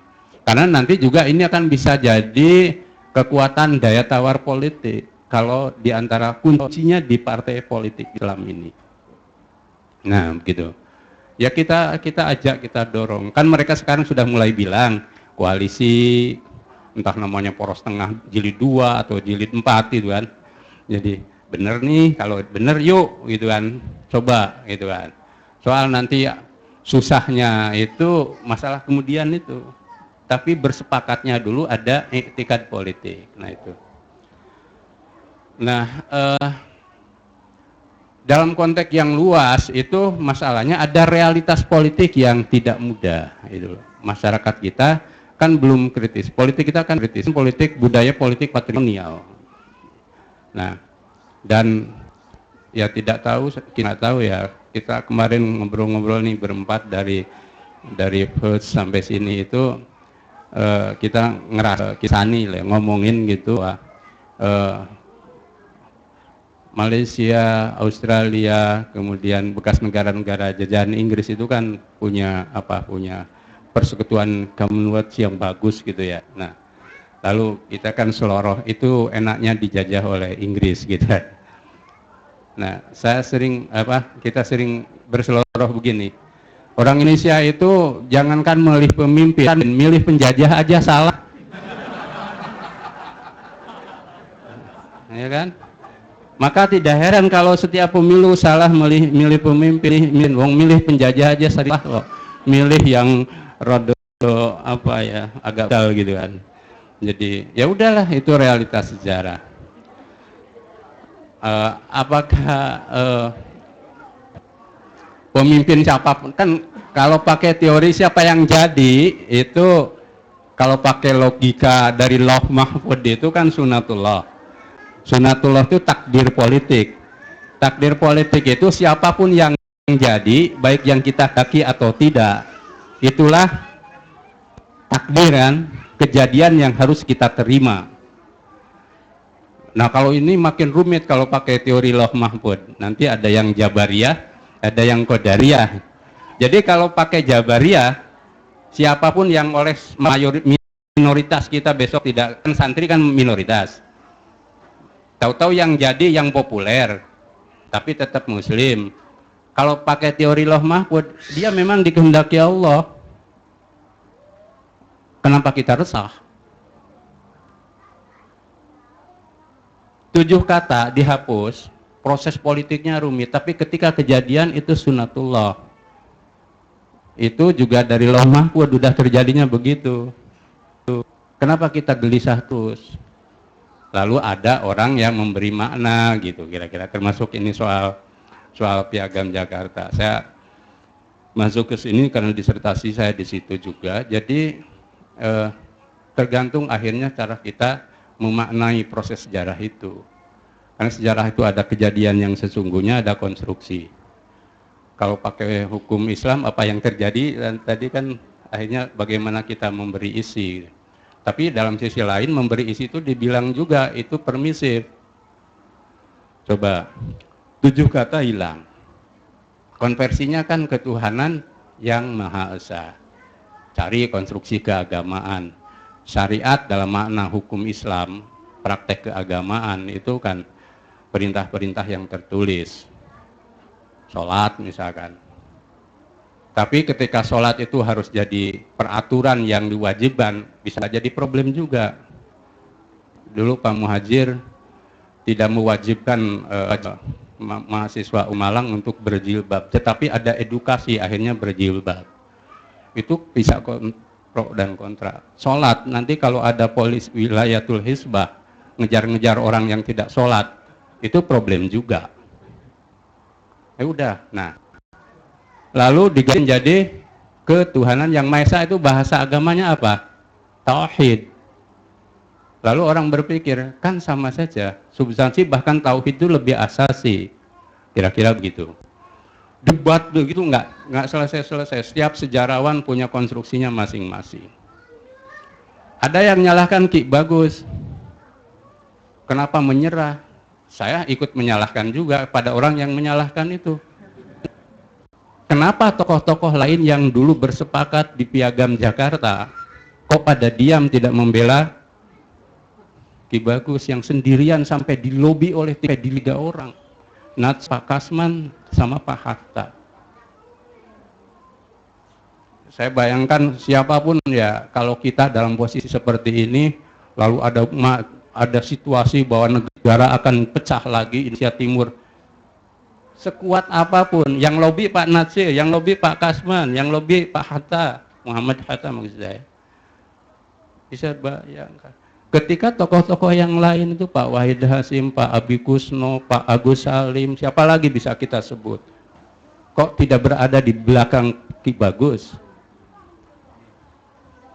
Jadi jangan menyalahkan Ki Bagus, tapi Bagus itu kan juga punya pertimbangan. Tidak semata melepas 7 kata itu, tapi mengganti dengan tauhid.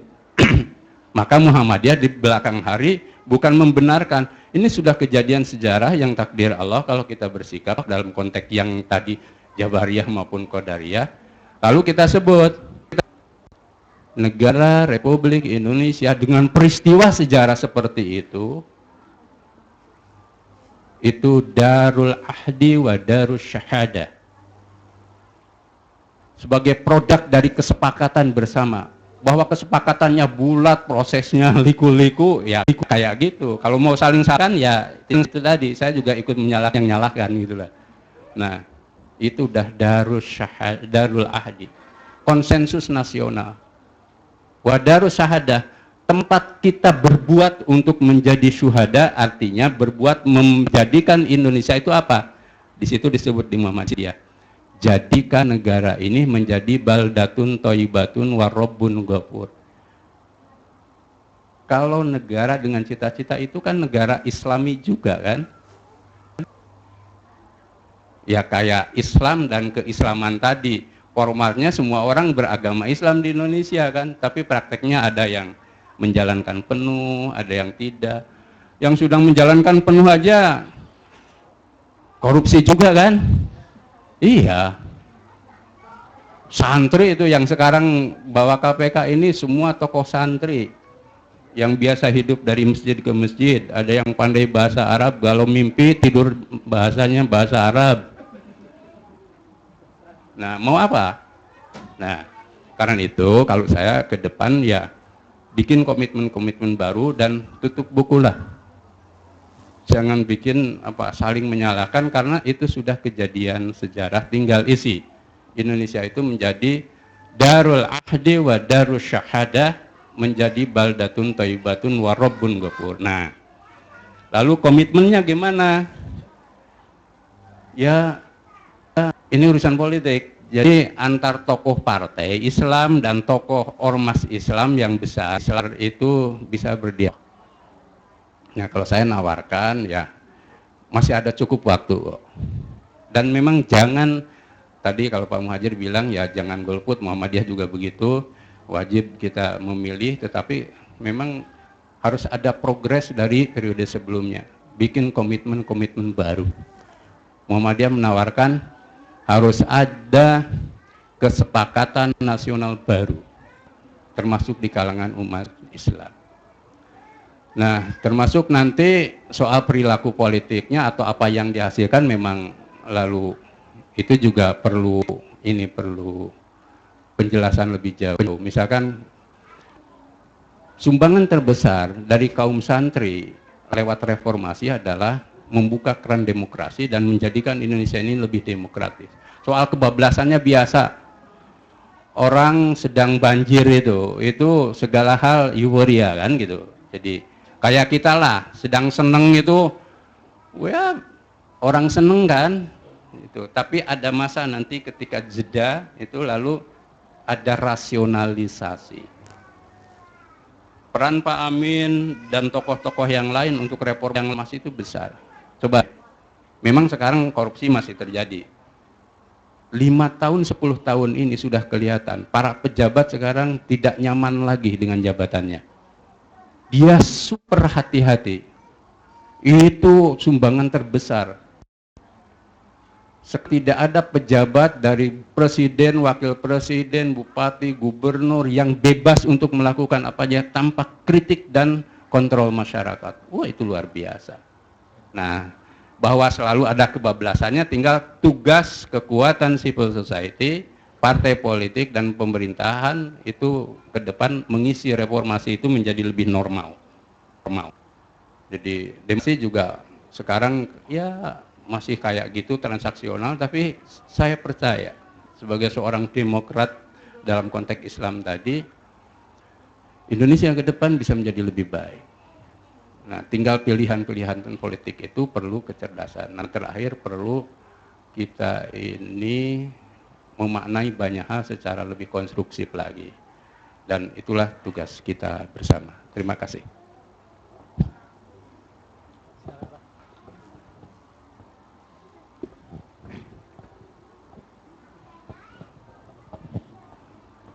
Saya kira sudah banyak dijelaskan Pak Yar.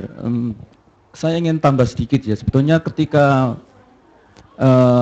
NU melepas dari Masyumi itu di NU sendiri juga tidak mulus. Jadi ada perpecahan di NU itu karena pro kontra. Kenapa? Karena ada yang berpegang kepada wasiat Kiai Hasyim Asy'ari.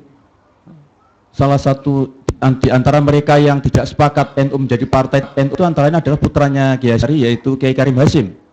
Ya, Kiai Karim Hasyim Asy'ari. Kemudian juga Kiai Majid yang kemudian yaitu bapaknya Cak Nur Khalis Majid.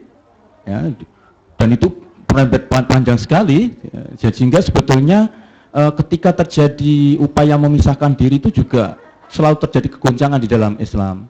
Sama dengan ketika Piagam Jakarta dilepas dari preambul atau pembukaan itu juga tidak mulus. itu terjadi proses tarik menarik dan konflik sangat panjang ya. Jadi tidak, mereka yang setuju pun sebetulnya juga begitu mudah ikhlas gitu ya, dan ada rasa berdosa juga. Tetapi itulah memang itu sejarah tadi yang disampaikan oleh Pak Haidar. Tapi waktu itu kan disebut sebagai gentleman agreement, itu sebagai perjanjian luhur dengan kelepasnya Piagam Jakarta itu.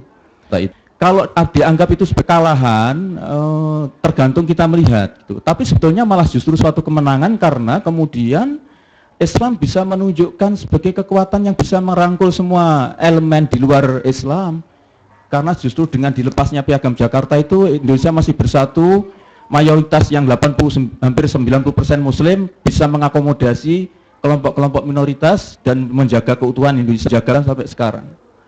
Karena itu kalau kita tergantung bagaimana kita melihat itu. Bahwa kemudian mengenai parlemen, iya betul, itu tidak salah sejarah menyatakan bahwa karena pemerintahan yang tidak stabil, yang selalu gagal itu jadi alasan untuk kemudian mengeluarkan Dekret 5 Juli, tidak salah. Tetapi yang saya ingin tekankan bahwa di balik itu sebetulnya Presiden waktu itu Soekarno punya kepentingan, TNI juga punya kepentingan, itu juga bukan suatu hal yang tidak berfakta. Jadi itu ada fakta, karena apa? Begitu Bung Karno memegang kekuasaan membubarkan Dekret 5 Juli, dia mengambil alih seluruh kekuasaan, membuat kabinet gotong royong, dia presiden, dia perdana menterinya sendiri, gitu. Kemudian TNI muncul dui fungsi dan kemudian lahirlah kekuatan TNI yang luar biasa, dan itu Nasution terutama gitu. Karena itu kemudian Nasution terbebani ketika terjadi peralihan dari Bung Karno ke Orde Baru. Sebetulnya orang yang paling berhak secara hierarki militer untuk mengganti Bung Karno itu Nasution. Karena waktu itu Nasution ada Menko Hankam Kasab, Menteri Koordinator Pertahanan Keamanan, Panglima Angkatan Bersenjata. Pangkat tertinggi, bukan Pak Harto. Pak Harto waktunya Pangkostrat. Pangkostrat itu waktu Mayor Jenderal. Pangkatnya itu. Jadi jauh Pak Harto itu. Masih ada Ahmad Yani di bawahnya Pak Harto. Tetapi karena Nasution nggak berani ngambil, karena dia ewoh-pekewoh dengan Bung Karno, karena selama ini dia sudah banyak diberi oleh Bung Karno sama dengan tadi itu berkolaborasi itu. Jadi cerita tentang proses peralihan itu betul tidak salah ya, bahwa kabinet. Tetapi harus diingat itu memang kabinet baru belajar. Jadi kalau Bung Karno kemudian mengeluarkan Dekret 5 Juli itu sebetulnya karena ketidaksabaran atau karena dia punya kepentingan itu. Ya sama dengan sekarang ini, kalau kita tidak sabar demokrasi transaksional ini, kita juga akan menganggap itu sudah suatu cacat permanen. Padahal itu kan proses. Nanti seiring dengan semakin jauhnya praktek korupsi oleh para pejabat, saya kira demokrasi akan menemukan bentuknya, dan kalau itu terbentuk sesuai dengan cita-cita umat Islam waktu itu sebetulnya juga sudah selesai. Melawan korupsi itu cita-cita awal dari pemimpin umat Islam waktu itu. Kan orang tahu Pak Amin selalu menyatakan satu-satunya partai yang orangnya, pemimpinnya tidak pernah korupsi itu satu aja, Masyumi. Jadi Masyumi itu dikenal bersih, mulai Natsir sampai Proto Mangku Sasmito itu orang bersih. Belum pernah ada ceritanya orang Masyumi korupsi. Dan tambah lagi, tokoh-tokoh PKI juga terkenal bersih. Tapi kalau partai yang lain itu semua pernah korupsi itu. Dalam sejarah perjalanan umat Islam di sejarah Indonesia itu. Jadi kalau nanti Indonesia ini sudah bersih dan kemudian demokrasinya seperti yang diceritakan, itu sebetulnya juga cita-cita umat Islam awal yang dipimpin oleh tokoh-tokoh pendiri kita itu. Nah, soal itu seakan selalu nggak pernah selesai. Jadi antara apakah memperjuangkan Islam ini melalui politik atau melalui jalur non politik itu nggak akan selesai. Itu jangan suatu saat ada kesepakatan umat Islam. Umat Islam itu tidak pernah bersepakat. Sepakatnya ya tidak bersepakat itu. Gitu. Ya. Jadi karena itu kalau di sini ini Indonesian Muslim Community of Victoria bisa merangkul betul seluruh elemen, itu luar biasa. Lebih hebat dibanding Masyumi berarti. Bisa mengabaikan berbagai macam mazhab, kemudian satu dalam Islam itu luar biasa, menjadi miniatur. Siapa tahu nanti saudara-saudara yang sekolah di sini pulang ke Indonesia membangun platform yang ada di sini untuk membangun Indonesia ke depan. Dan sekarang saya kira kita harus berpacu dengan generasi selain kita non Muslim yang sekarang juga di luar negeri. Mereka jauh lebih banyak daripada kita. jauh lebih bervariasi pengalaman belajar dia, dan mereka juga bercita-cita ingin membangun di Indonesia. Itulah calon kompetitor Anda nanti ketika di Indonesia. Dan saya sudah selesai, saya Pak Haidar masa lalu. Saudara-saudara yang akan memegang menjadi pemain-pemain generasi santri Indonesia ke depan. Dan ini justru menurut saya lebih strategis, lebih penting daripada kita bicara pemilu 2014. Selesai itu sudah pemilu nanti 2014, itu yang muncul ya cuman itu ya enggak. Jadi kita tunggulah sampai saudara-saudara pulang ke Indonesia yang muda-muda ini, termasuk yang sudah lama mukim di Australia juga pulang, membangun Indonesia yang lebih menjanjikan atas nama Islam itu. Itu lebih baik itu dari saya kira. Nah, sekalian yang terakhir, saya selalu yakinkan bahwa perjuangan Islam baik secara pribadi maupun komunitas maupun negara itu tidak akan pernah selesai. Itu yang harus pegang. Apa kalau dulu seandainya Piagam Jakarta itu disepakati kemudian Islam Indonesia berdasar Islam itu saudara bayangkan selesai? Enggak. Justru bisa lebih ribut itu. Dan itu sudah terbukti.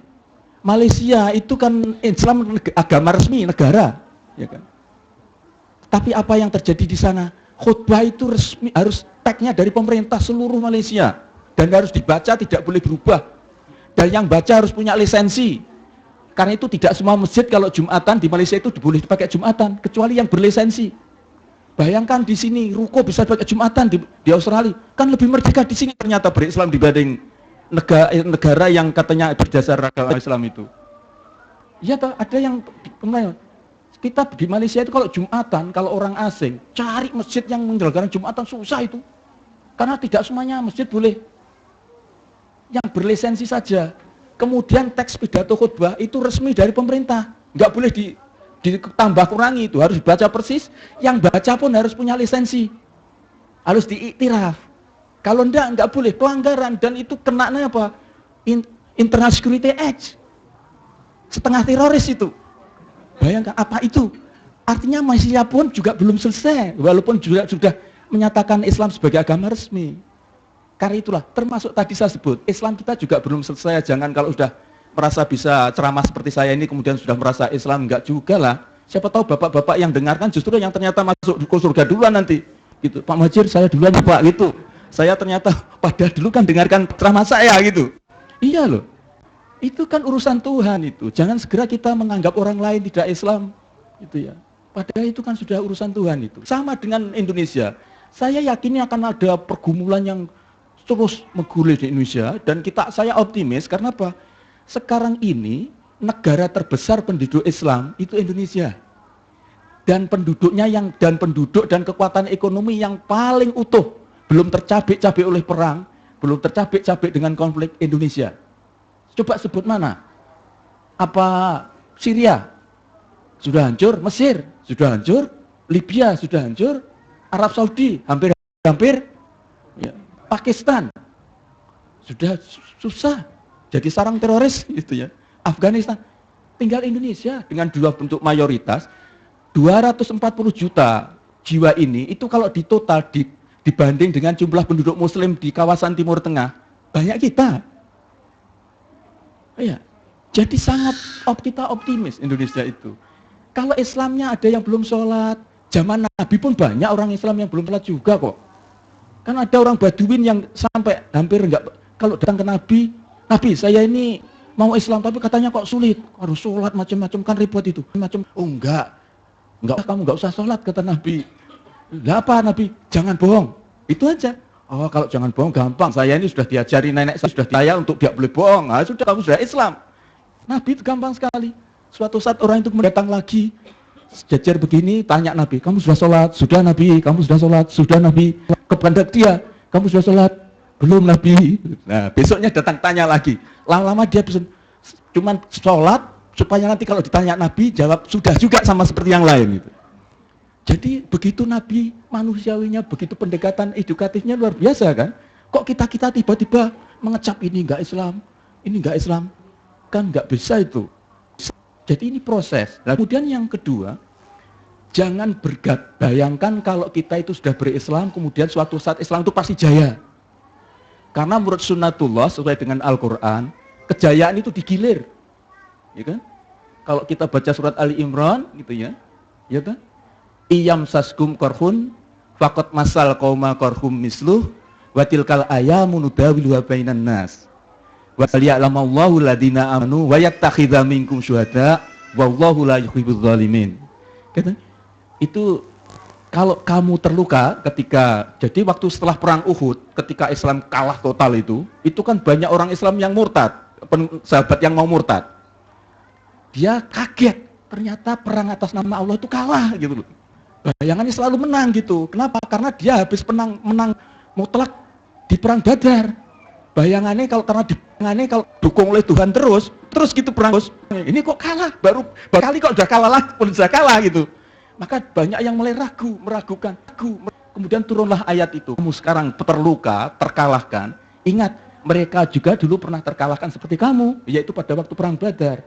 Kemudian dari pengalaman itu ditarik oleh Allah ke tingkat yang lebih besar, yaitu watilkal ayamu nudawilu bainan nas. Dan hari kejayaan itu oleh Allah digilir di antara umat manusia gitu ya. Sedangkan bagi Allah, pengetahuan Allah, liya'lamallahu alladziina amanu wa yattakhidha minkum syuhada. Bedanya dengan yang penggiliran ini, bedanya mereka yang tidak Islam dan yang Islam, yang mukmin dengan yang tidak mukmin, Allah menjanjikan peluang mereka untuk menjadi syuhada. Gitu. Kalau menurut pemahamannya syuhada itu tidak harus mati. Gitu. Justru kalau kita perang kemudian ngarap mati, nantinya bukan syahid kan? Itu sudah di Al-Quran juga begitu kan? Bahkan mengajar Al-Quran pun sudah, mereka yang tidak perang mengajari Al-Quran sudah sama dengan orang yang berangkat perang. Artinya apa? Kalau saudara-saudara di sini dengan niat yang tulus untuk kejayaan Islam di Indonesia, kejayaan Islam di dunia, dan saudara belajar, saudara bekerja keras di Australia ini, dan punya harapan suatu saat kembali membesarkan Indonesia, entah di Australia atau di sana, maka itu bagian dari syuhada itu. Dengan catatan niatnya harus benar gitu loh. Jadi memang betul masih komitmen terhadap Islam dan saya berniat betul gitu. Untuk saya sekarang sedang kerja keras, belajar keras untuk nanti suatu saat akan membawa ini untuk kepentingan umat. Saya kira itu bagian dari syuhada. Bahwa Islam itu suatu saat berjaya, suatu saat ke bawah itu sunnatullah itu. Ingat, Islam itu pernah berjaya 600 tahun. Waktu dinasti Utsmani. 2/3 Eropa itu dikuasai Utsmaniyah kan. Sebelumnya Romawi, kan? Sebelum Romawi Yunani, kan? Setelah Islam ganti Inggris, sekarang Amerika, katanya sekarang sebentar lagi Cina. Saya kira suatu saat bukan tidak mungkin Islam di Indonesia, bangsa Indonesia yang beragama Islam ini yang unggul. Kan saya kira sekarang sedang hangat-hangatnya dibaca tentang bonus demografi kan, demographic dividend kan, yang akan terjadi tahun 2020 sampai 2030 nanti Indonesia. Ledakan ekonomi, pertumbuhan ekonomi Korea ternyata bukan hanya karena dia menguasai teknologi, tapi karena terjadi demographic dividend. Ya. Jepang sama, ternyata itu akibat bonus demografi. Dan setelah itu surut. Jepang sekarang yang tua lebih banyak dibanding yang produktif. Perbandingan ketergantungan penduduk di sana sudah di atas 50 Jepang. Jadi yang kerja dengan yang minta dijatah, yang sudah nggak kerja karena banyak yang panjang atau umurnya nggak mati-mati kan sana, itu semakin banyak kan harus karena asuransi, makan, dan yang kerja yang muda-muda semakin susut karena banyak yang nggak ingin punya anak kan. Lah Indonesia sekarang ini akan memasuki bonus demografi katanya. Kalau itu betul dan kita betul-betul bisa menyongsong betul dengan baik, dan itu berarti Islam, umat Islam berarti Indonesia kita itu. Kalau ini bisa kita ambil, kenapa tidak? Saya kok optimis, masih optimis dengan Indonesia itu. Yang lain hancur-hancuran, kita masih utuh. Ya konflik kecil-kecil, nggak sampai babak belur seperti Suriah, nggak sampai babak belur seperti Mesir. Mesir itu saudara tahu, sebelumnya kan parlemen dari Ikhwanul Muslimin kan pernah ke Indonesia kan, diskusi termasuk ada yang nemui saya. Dia menyatakan ketakutan justru kalau Ikhwanul Muslimin berkuasa. Setelah melihat kegagalan reformasi di Indonesia, ketika tokoh-tokoh Islam tidak mampu mengantar reformasi sampai selesai, dia khawatir juga akan terjadi kalau Ikhwanul Muslimin nanti menang. Saya nggak tahu bagaimana ternyata kok dia ambil kekuasaan itu, dan ternyata lebih parah dibanding apa yang terjadi di Indonesia. Tapi itu kan kehendak Allah itu.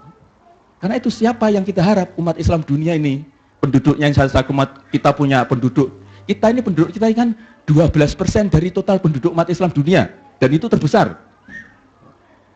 Saya kira marilah kita coba beroptimis. Memang Islam kita belum baik, baik pribadi kita maupun sekarang kan super body lembaga itu KPK. Siapa KPK itu? Itu kan santri semua itu. Di sana ada Abraham Samad, ya kan, aktivis masjid. Bambang Wijoyanto, walaupun namanya Bambang Wijoyanto, itu namanya sholat malamnya sama puasa sunnah, sama puasanya jauh lebih hebat dibanding saya. Saya pergi gini sudah nggak puasa, dia luar biasa itu Senin Kemis. Ada Busro Mukodas, tokoh Muhammadiyah.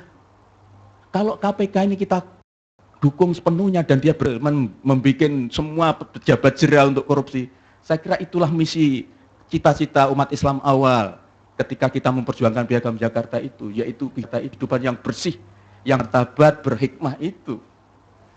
Karena itu kalau kita memperjuangkan Islam itu jangan terpukau dengan label, tetapi ruh yang ada itu.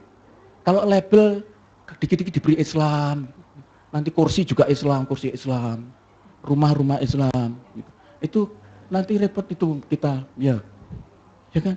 Kalau ada arsitektur bikin rumah kemudian bikin jamban tidak menghadap kiblat atau mengingkuri kiblat, itu ya sudah semestinya seorang arsitektur Muslim gitu. Ya toh? Dan tidak perlu harus diberi ngelok ini jamban Islam karena tidak menghadap ke Ka'bah, kiblat kan enggak toh. Itu sudah otomatis bagian dari nafas kita, dari urat nadi kita berislam ini, dan otomatis pikiran kita, apa yang kita lakukan, gagasan kita itu akan memantul di dalam keislaman kita, dan itu saya kira lebih penting daripada kita terburu-buru memberi label-label Islam, bikin partai Islam ternyata enggak menyampaikan Islam, apa artinya? Kan lebih baik. Dan itu Muhammadiyah, karena itu Muhammadiyah punya perjalanan panjang yang pahit dalam ikut berpolitik gitu ya. Pernah menjadi anggota istimewa Masumi sampai kemudian dibenci Bung Karno gitu. Kemudian ikut membidani Parmusi, yang terakhir membidani PAN. Tapi Muhammadiyah jelas posisinya. Saya Muhammadiyah non partai, non partisan. Kalau dia membidani partai mesti akan menarik diri, tidak lagi terus kemudian menjadi bagian dari partai itu sudah komitmen. Muhammadiyah ingin menjarak, ingin membangun kedekatan kepada semua yang sama. Kalau sudah Muhammadiyah nyoblos PDI, kalau memang PDI dianggap pilihan terbaik, kenapa tidak? Asal tidak ngawur. Pak Taufik Kemas itu, dia ketua pemuda Muhammadiyah. Taufik Kemas almarhum, bapaknya tokoh Masumi, anti Bung Karno, tapi Taufik Kemas bukan hanya Soekarnois, jadi mantune Bung Karno sekalian. Iya. Jadi tidak semudah itu kita membuat kategori hitam putih, termasuk santri abangan. Masumi itu santri priayi, Masumi itu. Jadi abangan santri priayi itu kategori yang sesat itu, grades itu. Namanya saja Prawoto Mangkunkusumo, ya kan? Sukiman, Wiryo Sanjoyo, Kasman Singodimejo, itu kan nama-nama priayi itu, tapi santri gitu. Ya kan? Jadi tidak ada alasan untuk orang yang semurbangan kemudian menjadi santri, itu bukan suatu sekat yang mutlak gitu. Termasuk maaf ya, banyak anaknya PKI itu yang tidak jadi meneruskan tradisi komunis bapaknya, tapi justru menjadi santri yang sangat tidak bisa diragukan lah. Uang sholatnya lebih khusyuk dibanding saya, masa kita ragu?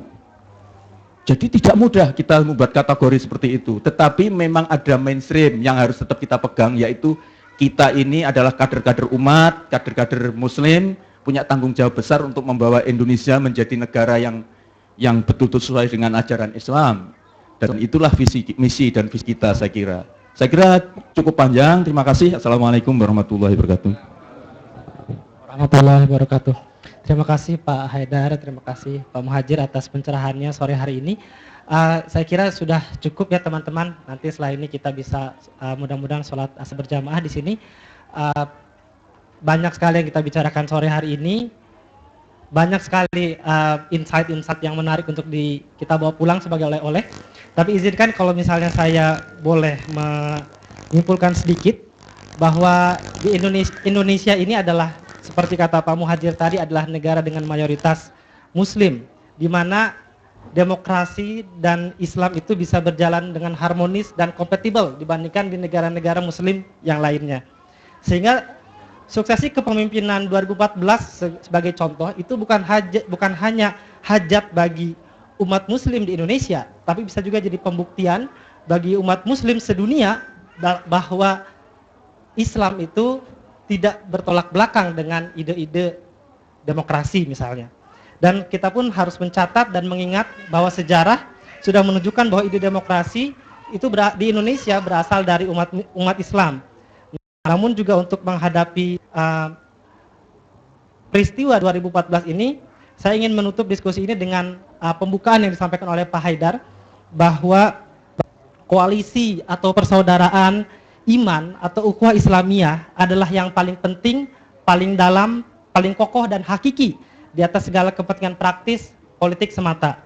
Kejayaan Islam yang digilirkan oleh Allah kan akan kita sambut dan kita rawat ukhuwahnya sejak berada masih di sini. Jadi selain di IMCV Pak, di sini pun ada hadir teman-teman dari Monash Indonesian Islamic Society Pak. Jadi semacam paguyuban rohis Pak, mahasiswa Monash yang kuliah di mahasiswa Indonesia yang kuliah di Monash itu. Dan semoga teman-teman yang kita hadir di sana merawat cita-cita umat Islam itu sehingga bisa menyambut kejayaan Islam seketibanya kembali ke tanah air. Demikian, Assalamualaikum warahmatullahi wabarakatuh.